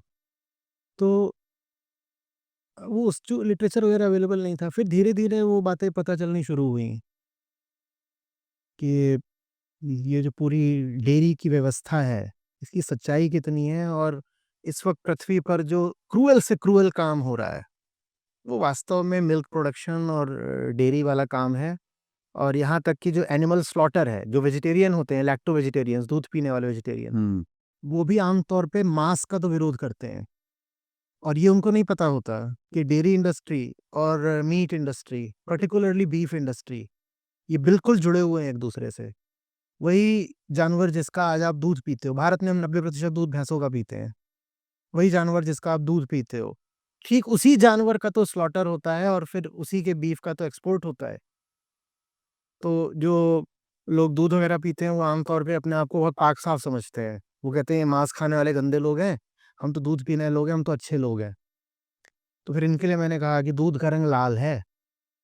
तुम जिस प्राणी का दूध पी रहे हो ना, ठीक वही प्राणी जब दूध देने लायक नहीं रह जाता, तो कटता है। हुँ। हुँ? और मैमल्स में एक साधारण सा अनुपात चलता है, प्रोपोर्शन, कि जो फीमेल मैमल होती है, वो अपनी लाइफ के ऑलमोस्ट 50% टाइम तक फर्टाइल रह सकती है। तो फॉर एग्ज़ाम्पल मनुष्यों में हम 80 साल तक जीते हैं, तो हम करीब 40 साल तक रिप्रोडक्शन कर पाते हैं, उसके बाद हम नहीं कर सकते। यही चीज़ जो मैमल एनिमल्स हैं, उन पे भी लागू होती है। तो 6-7 साल तक वो दूध देते हैं, पर उनकी ज़िंदगी 12-14 साल की होगी, 15-16 साल तक भी जा सकती है। दूध वो अपनी उम्र के आधे तक ही दे सकते हैं। अच्छा। उसके बाद उन्हें कोई पालेगा क्या? हम कभी सोचते नहीं, क्योंकि स्वार्थ हमें सोचने नहीं देता। जिस दिन वो दूध देना बंद करती है, उसी दिन उसे स्लॉटर हाउस भेज दिया जाता है कि भाई पहले तुमने इसका दूध निचोड़ लिया, बार-बार उसको ज़बरदस्ती आर्टिफ़िशियली इंसेमिनेट करके। आप एक ह्यूमन फीमेल की सोचिए, जिसको कंटीन्यूअसली प्रेग्नेंट रखा जाता हो, वो भी आर्टिफ़िशियली। हम दूध पीते हैं और हमें पता नहीं है कि वो जो भैंस है या गाय है, वो प्रेग्नेंट कैसे हो जाती है बार-बार? क्योंकि दूध देने के लिए तो उसे प्रेग्नेंट होना पड़ेगा ना। राइट। वो जितने अधिक से अधिक जो क्रूअल तरीका हो सकता है, उस तरीके से वो इंसेमिनेट करी जाती है। और अगर कोई लड़की या औरत लगातार प्रेग्नेंट रहे तो उसकी बॉडी का क्या होगा? पहले तो ये उसकी डिग्निटी का वायलेशन है कि आप हाथ डाल करके उसको इंसेमिनेट कर रहे हो, और फिर उसको इतना तुम प्रेग्नेंट रखोगे और बार-बार उसकी मिल्किंग करोगे तो उसकी बॉडी का क्या होगा? जल्दी खत्म हो जाएगी। और जो बच्चा पैदा हो रहा है प्रेगनेंसी से, आप उस बच्चे को मार दे रहे हो, क्योंकि बच्चा अगर जिएगा तो उसका दूध पी लेगा। आपने कभी सोचा है कि गायें इतनी दिखती हैं, सांड क्यों नहीं दिखते? भैंसें इतनी दिखती हैं, भैंसा क्यों नहीं दिखता? भैंसा, राइट। द मेल बफेलो, वो क्यों नहीं दिखता? वो पैदा होते ही मार दिया जाता है, क्योंकि अगर वो जिंदा रह गया तो वो दूध पी लेगा, जो दूध मार्केट में बेच के मुनाफा हो जाता है। So there is a so much cruelty in it, और मैं अभी जो आपसे बातें कर रहा हूँ, पूरी क्रुएलिटी का 1% भी नहीं है। कि जब मेरे सामने फैक्ट्स आने लगे तो मैंने फैक्ट्स सामने सर झुका दिया। जो चीज़ नहीं पता थी तो चलो हम भी अंधेरे में जी लिए, पर जब दिख गया तो फिर मैं उसको रेज़िस्ट नहीं कर सकता। आप एक एनवायरमेंटलिस्ट भी हैं और क्लाइमेट चेंज का जो टॉपिक है आपके लिए बहुत इम्पोर्टेंट रह चुका है और आपके संस्था ने कुछ इनिशिएटिव्स भी लिए हैं। क्या हम जान सकते हैं वो क्या है? देखिए, हमारा तो मानना ये है कि कुछ कुछ भी जो गलत हो रहा होता है, वो किसी के किए गलत हो रहा होता है। प्रकृति जैसी है उसको वैसा छोड़ दो तो ना कुछ सही ना कुछ गलत। तो क्लाइमेट चेंज हो, चाहे वॉर्स हो, चाहे बायोडायवर्सिटी एक्सटिंक्शन हो, चाहे फ्रेश वाटर रिसोर्सेज का लॉस हो, चाहे किसी भी तरीके का अत्याचार हो, दुनिया की कोई भी समस्या हो, वो समस्या इसलिए है क्योंकि समस्या पैदा करने वाला कोई है। कोई ना हो तो कोई समस्या भी नहीं होगी। वो समस्या पैदा करने वाले हम हैं। The inner self, which you could call as the inner darkness of Mankind. तो अगर उसको एड्रेस कर दिया, तो सारी समस्याएँ ठीक हो जाएँगी। और वो जो इनर डार्कनेस है, उसको आप एड्रेस नहीं कर रहे हो और बस दुनिया भर में सर्चलाइट मार रहे हो। तो आप बस अपने आप को दिलासा दे रहे हो कि मैंने कुछ कर लिया, और हो सकता है उससे आपको बड़े-बड़े इनाम भी मिल जाएँ और बहुत आपकी तारीफ़ वगैरह हो जाए, लेकिन उससे कुछ होगा नहीं। All problems arise here in our inner darkness, and this is where they'll have to be firstly addressed. हुँ। तो हम उसको ही एड्रेस करने का काम करते हैं। बाकी जो स्ट्रीट एक्टिविज़्म है, उसमें हमारी संस्था सक्रिय नहीं है। तो उस तरह की आप कोई चीज़ पूछेंगे तो नहीं। Given our limited time and resources, energy, what we focus on is dissemination of awareness, and that works. मैं बहुत हम्बली आपसे कह सकता हूँ कि शायद जितने लोग अ, सबसे पहले जो मांसाहार छोड़ चुके हैं, और मांसाहार के बाद भी जिन्होंने फिर डेयरी की क्रुएलिटी को देख के दूध वगैरह भी छोड़ दिया, हुँ। अ, ऐसे लोग अब शायद लाखों में पहुंच रहे होंगे संस्था के प्रयासों से। तो वो सब अपने आप हो रहा है। हमें इन लोगों के नाम भी नहीं पता। उसमें से कुछ हज़ार के नाम हमें पता होंगे, और अगर मैं कह रहा हूँ कि लाखों ने छोड़ा है तो मुझे उनके नाम भी नहीं पता। वो स्वतः हो रहा है। ठीक वैसे जैसे सुबह सूरज निकलता है, तो न जाने कितने पक्षी होते हैं जो जग जाते हैं, आपको उनके नाम थोड़ी पता होते हैं। सूरज को उनका नाम थोड़ी पता होगा कि सूरज आया तो कौन-कौन जग गया। तो उसी तरीके से बहुत सारी चीज़ें हैं जो बेहतर हो रही हैं, क्योंकि अवेयरनेस आती है तो सब कुछ बेहतर हो जाता है। हुँ। अब जैसे अगर मैं अपनी ऑडियंस से पूछूं कि अगर आपको एक वरदान मिले कि आपको स्पिरिचुअल वेल्थ मिल सकती है या फिर मटेरियलिस्टिक वेल्थ, दोनों में से एक, तो आप क्या चूज करेंगे? तो हम श्योर कई लोग मटेरियलिस्टिक वेल्थ को चुनेंगे। नहीं, मटेरियलिस्टिक वेल्थ बहुत अच्छी चीज़ है, बहुत ज़रूरी चीज़ है, और उसका इस्तेमाल करना तो आना चाहिए ना। ये रहा, ये मटेरियल ही तो है। और हर चीज मटेरियल है। हर चीज़ मटेरियल ही है, ये भी क्या है?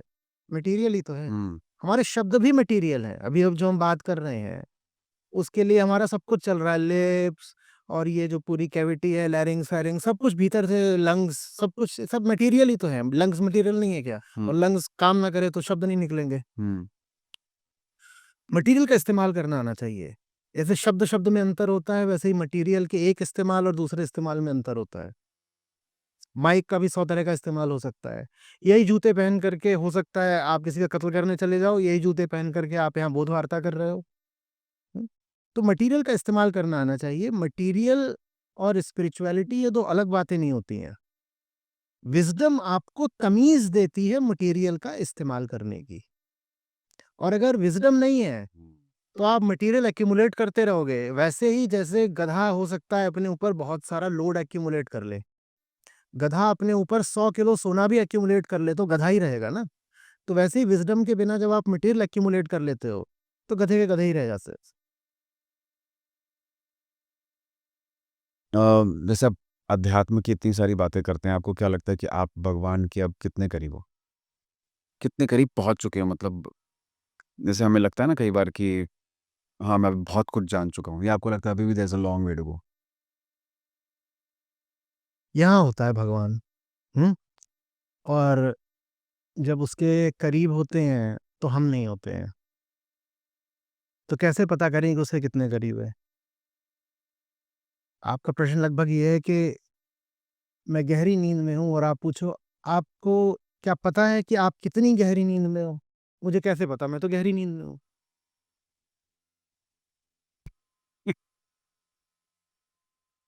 Modern analogy.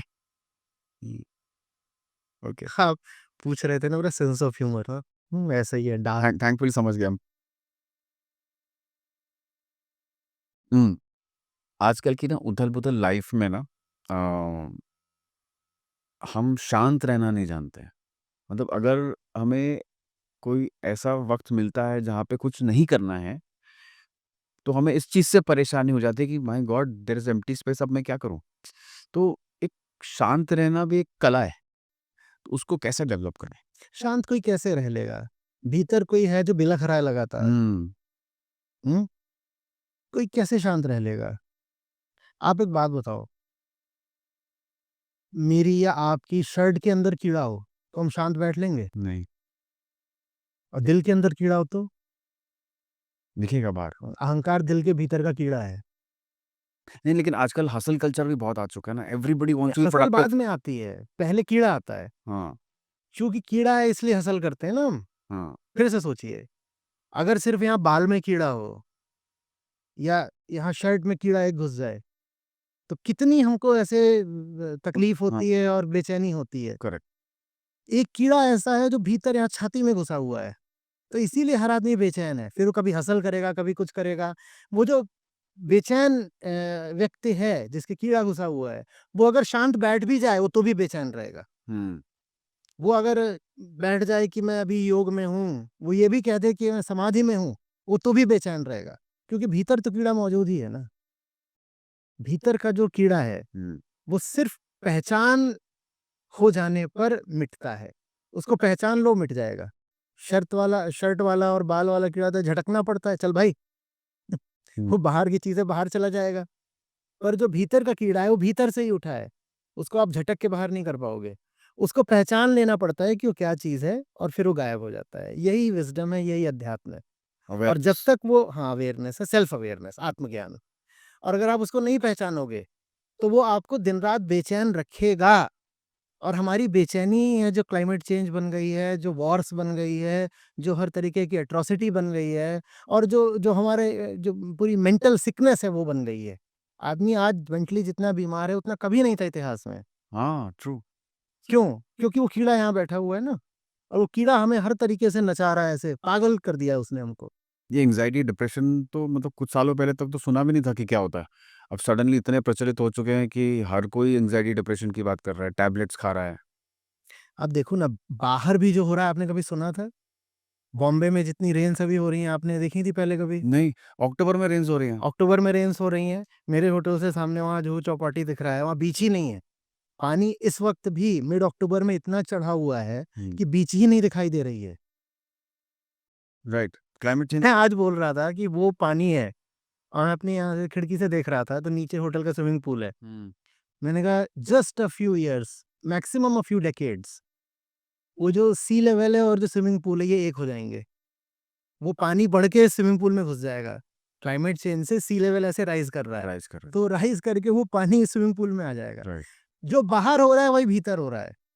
बाहर जितना आप नाश देख रहे हो ना, वही भीतर रिफ्लेक्ट हो रहा है मेंटल इलनेस के तौर पर। धीरे-धीरे बॉयल हो रहा है। आदमी भीतर से बॉयल हो रहा है, प्रकृति बाहर से बॉयल हो रही है। वो दोनों चीज़ें एक हैं, दोनों में बहुत गहरा रिश्ता है। तो सेल्फ इंट्रोस्पेक्शन करना कितना ज़रूरी है हमारे लिए? उसके अलावा और क्या है? अगर आप वो नहीं कर रहे हो, हुँ। तो फिर तो आप में और एक रोबो में क्या अंतर है? रोबो भी प्रोग्राम्ड होता है, वो अपना उसको आप बता दोगे वो सारे काम कर देगा, रिपोर्ट जनरेट कर देगा, मैंने ऐसा-ऐसा कर दिया। इंसान तो इंसान तभी है ना जब उसको पता हो कि उसके भीतर चल क्या रहा है। हमें बाहर का तो फिर भी थोड़ा बहुत पता होता है, अखबार पढ़ लेते हैं, कुछ बाहर की किताबें पढ़ ली तो बाहर का यहाँ क्या चल रहा है हमें नहीं पता होता। पता होता भी नहीं, पता करना भी नहीं चाहते, हम डरते बहुत हैं। हाँ, खुद से मुलाकात ही नहीं करना चाहते। बहुत डर लगता है क्योंकि बाहर तो आप साफ-सुथरा प्यारा सा चेहरा दिखा देते हो, लेकिन वो भीतर वाला आईना, दर्पण जब देखो तो उसमें अपना बड़ा गड़बड़ चेहरा दिखाई देता है। डरा हुआ भी हुँ। और डरावना भी। हुँ। राइट। तो खुद से बातें कैसे करें? खुद को मतलब ऐसे माइंडफुल कैसे हों, अवेयर कैसे होएँ? बातें नहीं करनी है, जो अपने ऑब्वियस फैक्ट्स हैं उनको इग्नोर भी नहीं करना है। फेस करना है। ऐसा कुछ छुपा हुआ है नहीं कि जिसको खोद-खोद के निकाला जाए। जो विज़डम का फ़ील्ड है ना, हमने उसमें अननेसेसरी मिस्टिसिज़्म घुसेड़ दिया है। ये शब्द हमने एकदम जोड़ दिए हैं। अज्ञेय और गुप्त और गुह्य और गोपनीय, अननोएबल। कुछ अननोएबल है भी तो बहुत बाद की बात है, वो आखिरी बात है। उसके पहले का सब नोएबल है, पर हम उसे जानना नहीं चाहते तो हम उसे ज़बरदस्ती कह देते हैं कि अननोएबल है। अननोएबल क्या है? आपको दिख नहीं रहा कि आप किसी को अप्रोच कर रहे हो तो इसलिए कर रहे हो क्योंकि आपको उसकी बॉडी बहुत पसंद आ रही है। आप उसको जाके बोल रहे हो, हाय मे आई ड्रॉप यू होम? आपको दिखा नहीं है कि आपको उसकी सिक्योरिटी की फ़िक्र नहीं है, आप बस इस ताक में हो कि ड्रॉपिंग होम के बहाने कॉफ़ी होगी और कॉफ़ी बेडरूम तक चली जाएगी। अब ये तो आपको पता है ना, आपकी डिज़ायर है। आप उसको फेस नहीं करना चाहते, क्योंकि आपके अंदर एक मोरालिटी भी बैठी हुई है जो बोलती है नहीं, नहीं मैं इतना गंदा आदमी थोड़ी हूँ कि मैं तो I am genuinely concerned about her security, which is not the case really. Hmm, तो आप कुछ भी और चीज़ें मतलब आप कपड़े खरीदने जाते हो, आप कभी देखो ना आप किस आधार पे कपड़े खरीद रहे हो। आप दोस्त बनाते हो, आपको सोशल मीडिया पे फ्रेंड रिक्वेस्ट आती हैं, आप देखो आप किसको एक्सेप्ट करते हो, किसको रिजेक्ट करते हो। आप देखो कि आप जब स्क्रॉल कर रहे होते हो तो कौन-सी रील होती है जिस पर आप जाकर रुक जाते हो। आप देखो कि आपका जो फ़ेवरेट पॉलिटिकल लीडर है, आप एक्चुअली उसको फ़ॉलो क्यों कर रहे हो? ये कोई बहुत राज़ की बातें हैं क्या? ये तो बस ये है कि सच्चाई से मुँह नहीं चुराओ तो ये बातें स्पष्ट हो जाती हैं। अब मुँह ही चुराना है, खुद को झूठ में रखना है तो उसका तो कोई इलाज नहीं। मेडिटेशन हमें किस तरह से हेल्प कर सकती है स्पिरिचुअल ग्रोथ के प्रोसेस में? There is nothing in spirituality except meditation. So wisdom और मेडिटेशन एक ही चीज़ है। ओके। जस्ट दैट जो मेडिटेशन प्रचलित है, वो खिलौने जैसा है। वो बच्चे को झुंझुने देने वाली बात है। हुँ। मैंने ज़िंदगी में 1 मिनट भी वो बैठ कर के करने वाला मेडिटेशन कभी नहीं करा है अच्छा। और पिछले 1 घंटे से मैं मेडिटेशन में हूँ। ये जो हमारी बातचीत हो रही है, ये मेरे लिए मेडिटेटिव है। क्योंकि मेडिटेशन इतनी प्यारी चीज़ है कि कौन उसको बस 5 मिनट के लिए करे? वो 24 घंटे चलनी चाहिए ना। सही बात है। अपने काम में लीन रहना इज़ मेडिटेशन। मेडिटेशन बताता है कौन-सा काम करना है और जब आपके काम का निर्धारण मेडिटेशन करता है, तो फिर आप उसमें लीन हो पाते हो। आप कुछ भी उल्टा-पुल्टा व्यर्थ का काम चुन लोगे तो उसमें लीन थोड़ी हो पाओगे। लोग एक काम पकड़ते हैं, कहते हैं I am board now, I am looking for something else. वो इसलिए होता है क्योंकि आपने जो काम चुना होता है, वो काम ही इग्नोरेंस में चुना होता है, मेडिटेशन में नहीं चुना होता है। Meditation is the inner light that informs all your decisions. उसके बिना आप कुछ भी करोगे तो उल्टा पड़ेगा। ट्रू। और इसीलिए वो जो आधे घंटे वाला मेडिटेशन होता है ना, सुबह-सुबह बैठ करके योगा मैट लगा करके, हाँ, आँख बंद कर लिया, ऐसे माला ऐसे करी या नाम जप लिया या कुछ कर लिया, हाँ। वो मेडिटेशन बहुत दूर तक नहीं जाता। अच्छा। वो मेडिटेशन बस अधिक से अधिक टेस्टिंग के लिए होता है। जैसे होता है ना सैंपल हुँ, रखे होते हैं कहीं-कहीं पे सैंपल ले लो, वो हुँ। तो एक छोटे से सैंपल की बात है। असली बात तो तब है ना जब वो चीज़ ज़िंदगी बन जाए, जब आपको कभी ध्यान के लिए बैठना ही ना पड़े क्योंकि आप उठते-बैठते, सोते-जगते, चलते-फिरते ध्यान ही ध्यान कर रहे हो। अद्वैता वेदांता का अर्थ क्या है? वेदांत अद्वैत ही है। वेदांत अद्वैत ही है। हालांकि बाद में उसके और बहुत तरह के डाइवर्स मिसलेनियस इंटरप्रिटेशंस हुए, बहुत सारे उसके स्कूल्स और सब स्कूल्स निकले, पर वेदांत अद्वैत ही है। और अद्वैत का मतलब ये है कि ये जो पूरी प्रकृति है ये डुअलिस्टिक है। अद्वैत समझने से पहले द्वैत समझना पड़ेगा ना। द्वैत में ये प्रीफिक्स हुआ है अ, तो अद्वैत बना। डुअलिटी में आप नॉन लगाते हो तो नॉन डुअलिटी बनती है। तो डुअलिटी क्या है? ये डुअलिटी है, the seen and the seer, दृश्य और दृष्टा, ये डुअलिटी है। ओके। वो है मैं हूं, वो है मैं हूं। हम्म। और ये फंडामेंटल ह्यूमन सफरिंग है, अच्छा। क्योंकि अगर वो है और मैं हूं तो मैं जाके उसको लपकूंगा। मैं हूं, वो है, वो ऐसी सी बात है कि मैं हूं, वो रसगुल्ला है, तो मैं क्या करूंगा? लपकूंगा। वो है, मैं हूं, मैं कौन हूं? मैं ईगो हूं, हम बात कर रहे थे ना। मैं ही सारी समस्याओं का मूल है। मैं कौन हूं? मैं अहंकार हूं, वही सेल्फ छोटू वाला। मैं उसको लपकने जाऊंगा, या मैं उससे डरूंगा। वो कौन है? वो शेर है। मैं हूं और वो है, भागो, डर के भागो। या तो डर के भागो, और अगर वो रसगुल्ला है तो जाके उसको लपक लो। ये फंडामेंटल ह्यूमन सफरिंग है। तो डुअलिटी का मतलब ही होता है सफरिंग। द्वैत माने दुख, तो अद्वैत माने दुख से मुक्ति। ये जान लेना कि ये और ये जो खेल है, इसी को बोलते हैं प्रकृति। ये जो खेल है ना, दैट एंड दिस, यही प्रकृति है, और मुझे इससे मुक्त होना है। इस मुक्ति का नाम है अद्वैत, क्योंकि द्वैत माने प्रकृति, प्रकृति में फंसना माने बॉन्डेज। तो अद्वैत माने मुक्ति, द्वैत माने प्रकृति, अद्वैत माने मुक्ति। मुक्ति। यही वेदांत का संदेश है। भगवत गीता में डिटैचमेंट के कॉन्सेप्ट को बताया गया है, लेकिन फ्रैंकली स्पीकिंग रोजमर्रा की जिंदगी में उसे अमल करना बहुत डिफिकल्ट है। अमल होगा भी नहीं, डिफिकल्ट नहीं, इम्पॉसिबल है। देखिए, डिटैचमेंट से बहुत पहले आता है सेल्फ नॉलेज। मैं कैसे किसी चीज से डिटैच हो जाऊंगा? मैं कैसे डिटैच हो जाऊंगा जब तक मुझे पता नहीं चलेगा कि वो चीज मेरे लिए व्यर्थ है। हम्म। डिटैचमेंट से पहले बात आती है अटैचमेंट ही। अटैचमेंट हुआ ही क्यों था? क्योंकि मुझे लगा था उसमें मेरे लिए कुछ है, कुछ फायदा है, कुछ फायदा है, तभी तो अटैच होते हैं ना। जिस चीज के साथ कुछ फायदा दिखता है तभी तो अटैच होते हैं ना। नहीं, जैसे मदर और सन का रिलेशनशिप है, उसमें क्या फायदा होता है? कुछ नहीं फायदा होता, लेकिन फिर भी कैसे अटैचमेंट नहीं होता है। फायदा होता है? आपकी सारी आइडेंटिटी मदर से आती है, आपकी सारी मेमोरीज मदर से आती हैं। बट देयर इज नो फायदा नुकसान there. There is a great फायदा नुकसान there. There is unconditional love. There is no way. अगर अनकंडीशनल होता तो मदर सन में ही क्यों होता? मदर का सारे सन्स से होता ना। पहली कंडीशन ही यही है कि मेरे वूम्ब से आएगा तो लव होगा। वो तो हमें एक सेट बिलीफ समझाया गया है। एक महिला है, हम्म। क्या वो दुनिया भर के सब बच्चे बच्चियों से पुत्रवत प्यार करती है? नहीं। नहीं करती ना। तो कंडीशन तो यहीं पे लग गई ना, करेक्ट। कि अगर मेरी बॉडी से आया होगा तो प्यार करूंगी, नहीं तो नहीं करूंगी। तो अनकंडीशनल कहाँ से हो गया? ये जो माँ बेटे वगैरह का प्यार होता है, ये तो कहीं से भी अनकंडीशनल नहीं होता। इसके लिए तो नाम ही प्रेम नहीं, ममता है। अच्छा। और आपने भगवत गीता की बात करी, श्री कृष्ण बार बार कहते हैं निर्ममो भव। ममता से मुक्ति बहुत जरूरी है। और माँ बेटे का प्यार तो ममता कहलाता है। ममता अध्यात्म में कोई सद्गुण नहीं होता, गड़बड़ बात होती है। अच्छा। हाँ, ममास बॉय। हाँ, Mama's boy, papa's boy, whatever, वो कुछ भी, वो गड़बड़ बात होती है। और ममता माने यही नहीं होता कि मेरा बेटा, हम्म। ये मेरा कोट, ये भी ममता है। मम माने माइन, माइन, MINE, माइन, अच्छा। मेरा। ओके। क्योंकि मम तभी आएगा जब अहम होगा। जब भीतर अहम होता है तो बाहर किसी ऑब्जेक्ट को आप बोलते हो मम, माइन, मेरा। हम्म। तो वो मम इस बात की ओर इशारा करता है कि भीतर कुछ बैठा है जो बहुत परेशान है, वो बहुत हंग्री, इनकम्प्लीट और हॉलो है। इसीलिए वो बाहर की किसी चीज को ले जाके भीतर की अपनी जो हॉलोनेस है उसको भर लेना चाहता है। जब हम भीतर से हॉलो होते हैं ना, तो बाहर का हम कोई ऑब्जेक्ट उठाते हैं, उसको ऐसे प्लग इन करते हैं कि इससे मेरी हॉलोनेस जो है वो भर जाएगी। ये ममता है। तो ममता और अहंता ये साथ साथ चलते हैं। और जब ये नहीं रहते तो कहते हैं समता। समता माने फिर सारे दुनिया के बच्चे मेरे लिए एक जैसे हैं।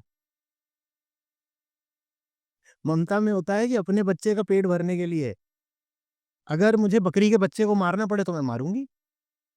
ये माँ करेगी कि नहीं करेगी? माँ को बोल दिया जाए कि बकरी के बच्चे को मार के उसका सूप पिला दो अपने बच्चे को, तुम्हारा बच्चा और मोटा हो जाएगा, तो बिल्कुल बकरी के बच्चे को मार देगी। ये ममता है, ये वायलेंस है। ममता के साथ वायलेंस चलेगा ही चलेगा, अटैचमेंट के साथ वायलेंस चलेगा ही चलेगा। आप समझ रहे हैं? तो भगवत गीता में क्या समझाया गया है भगवत detachment? गीता कहता है कि डिटैचमेंट के लिए समझो कि अटैचमेंट आता है सेल्फ नॉलेज के अभाव से। तुम जब खुद को नहीं जानते, तो तुमको लगता है कि ये मैं अगर अपनी जेब में रख लूँ, तो मुझे शांति मिल जाएगी, ये अटैचमेंट है। हुँ, और जिस चीज़ के साथ बहुत समय तक तुम रिश्ता बना लो, तुम्हें ऐसे लगने लग जाता है कि वो तुम्हारी आइडेंटिटी का हिस्सा है। हुँ, उदाहरण के लिए आप शायद आज यहाँ पहली बार आए होंगे, अगर इसको या कई बार, आप यहाँ पे 10 साल रिकॉर्डिंग्स कर लो बहुत सारी, हुँ। आप इससे अटैच हो जाओगे। जैसे आपका अपना घर ले लो। अपना घर ले लो, अपने हॉस्टल कमरा ले लो, जहाँ आपको पता है कि छोड़ना है, तो भी आप उससे अटैच हो जाओगे। हुँ, आपका कोई पुराना कपड़ा है और आपके काम नहीं आता, आपकी कोई पुरानी गाड़ी है, वो एकदम बेकार हो चुकी है, आप उससे अटैच्ड हो जाते हो, करेक्ट। क्योंकि वो आपकी आइडेंटिटी का हिस्सा बन गई है। इमोशनल अटैचमेंट हो जाता है वो। हाँ, वो इमोशनल अटैचमेंट बाहर वाली की बात है, भीतर की बात ये है कि आपकी जो सेंस ऑफ सेल्फ है, अब हुँ, वो उससे डिफाइन होने लग गई है। क्यों डिफाइन होने लग गई है? क्योंकि उसके पास कोई ऑटोनॉमस, इंडिपेंडेंट डेफिनिशन थी नहीं। तो उसने अपने आप को डिफाइन करने के लिए उस चीज़ का इस्तेमाल कर लिया। इंटरनल ऑटोनॉमी नहीं थी, तो आप उस पे डिपेंड हो गए फिर। ये अटैचमेंट है। जिस भी चीज़ के पास आप रहने लग जाओ ना, आप उससे अटैच हो जाओगे। आप देख लो, कोई बहुत पुरानी सड़ी-गली टी-शर्ट हो, आपको उसको फेंकना हो, आप 2 बार सोचोगे। ये नहीं कि आपके पास पैसे की कमी है, हाँ, आपको लगेगा यार ये क्योंकि आपकी आइडेंटिटी उससे जा करके जुड़ गई है। क्यों जुड़ गई है? क्योंकि आइडेंटिटी ऑटोनॉमस नहीं है। अपने आप को इंटरनल ऑटोनॉमी, इंटरनल फ्रीडम या लिबरेशन देना, यही विज़डम है। तो डिटैचमेंट तभी आता है जब पहले सेल्फ नॉलेज हो। और डिटैचमेंट का मतलब ये नहीं होता कि मैं हर चीज़ का त्याग कर रहा हूँ।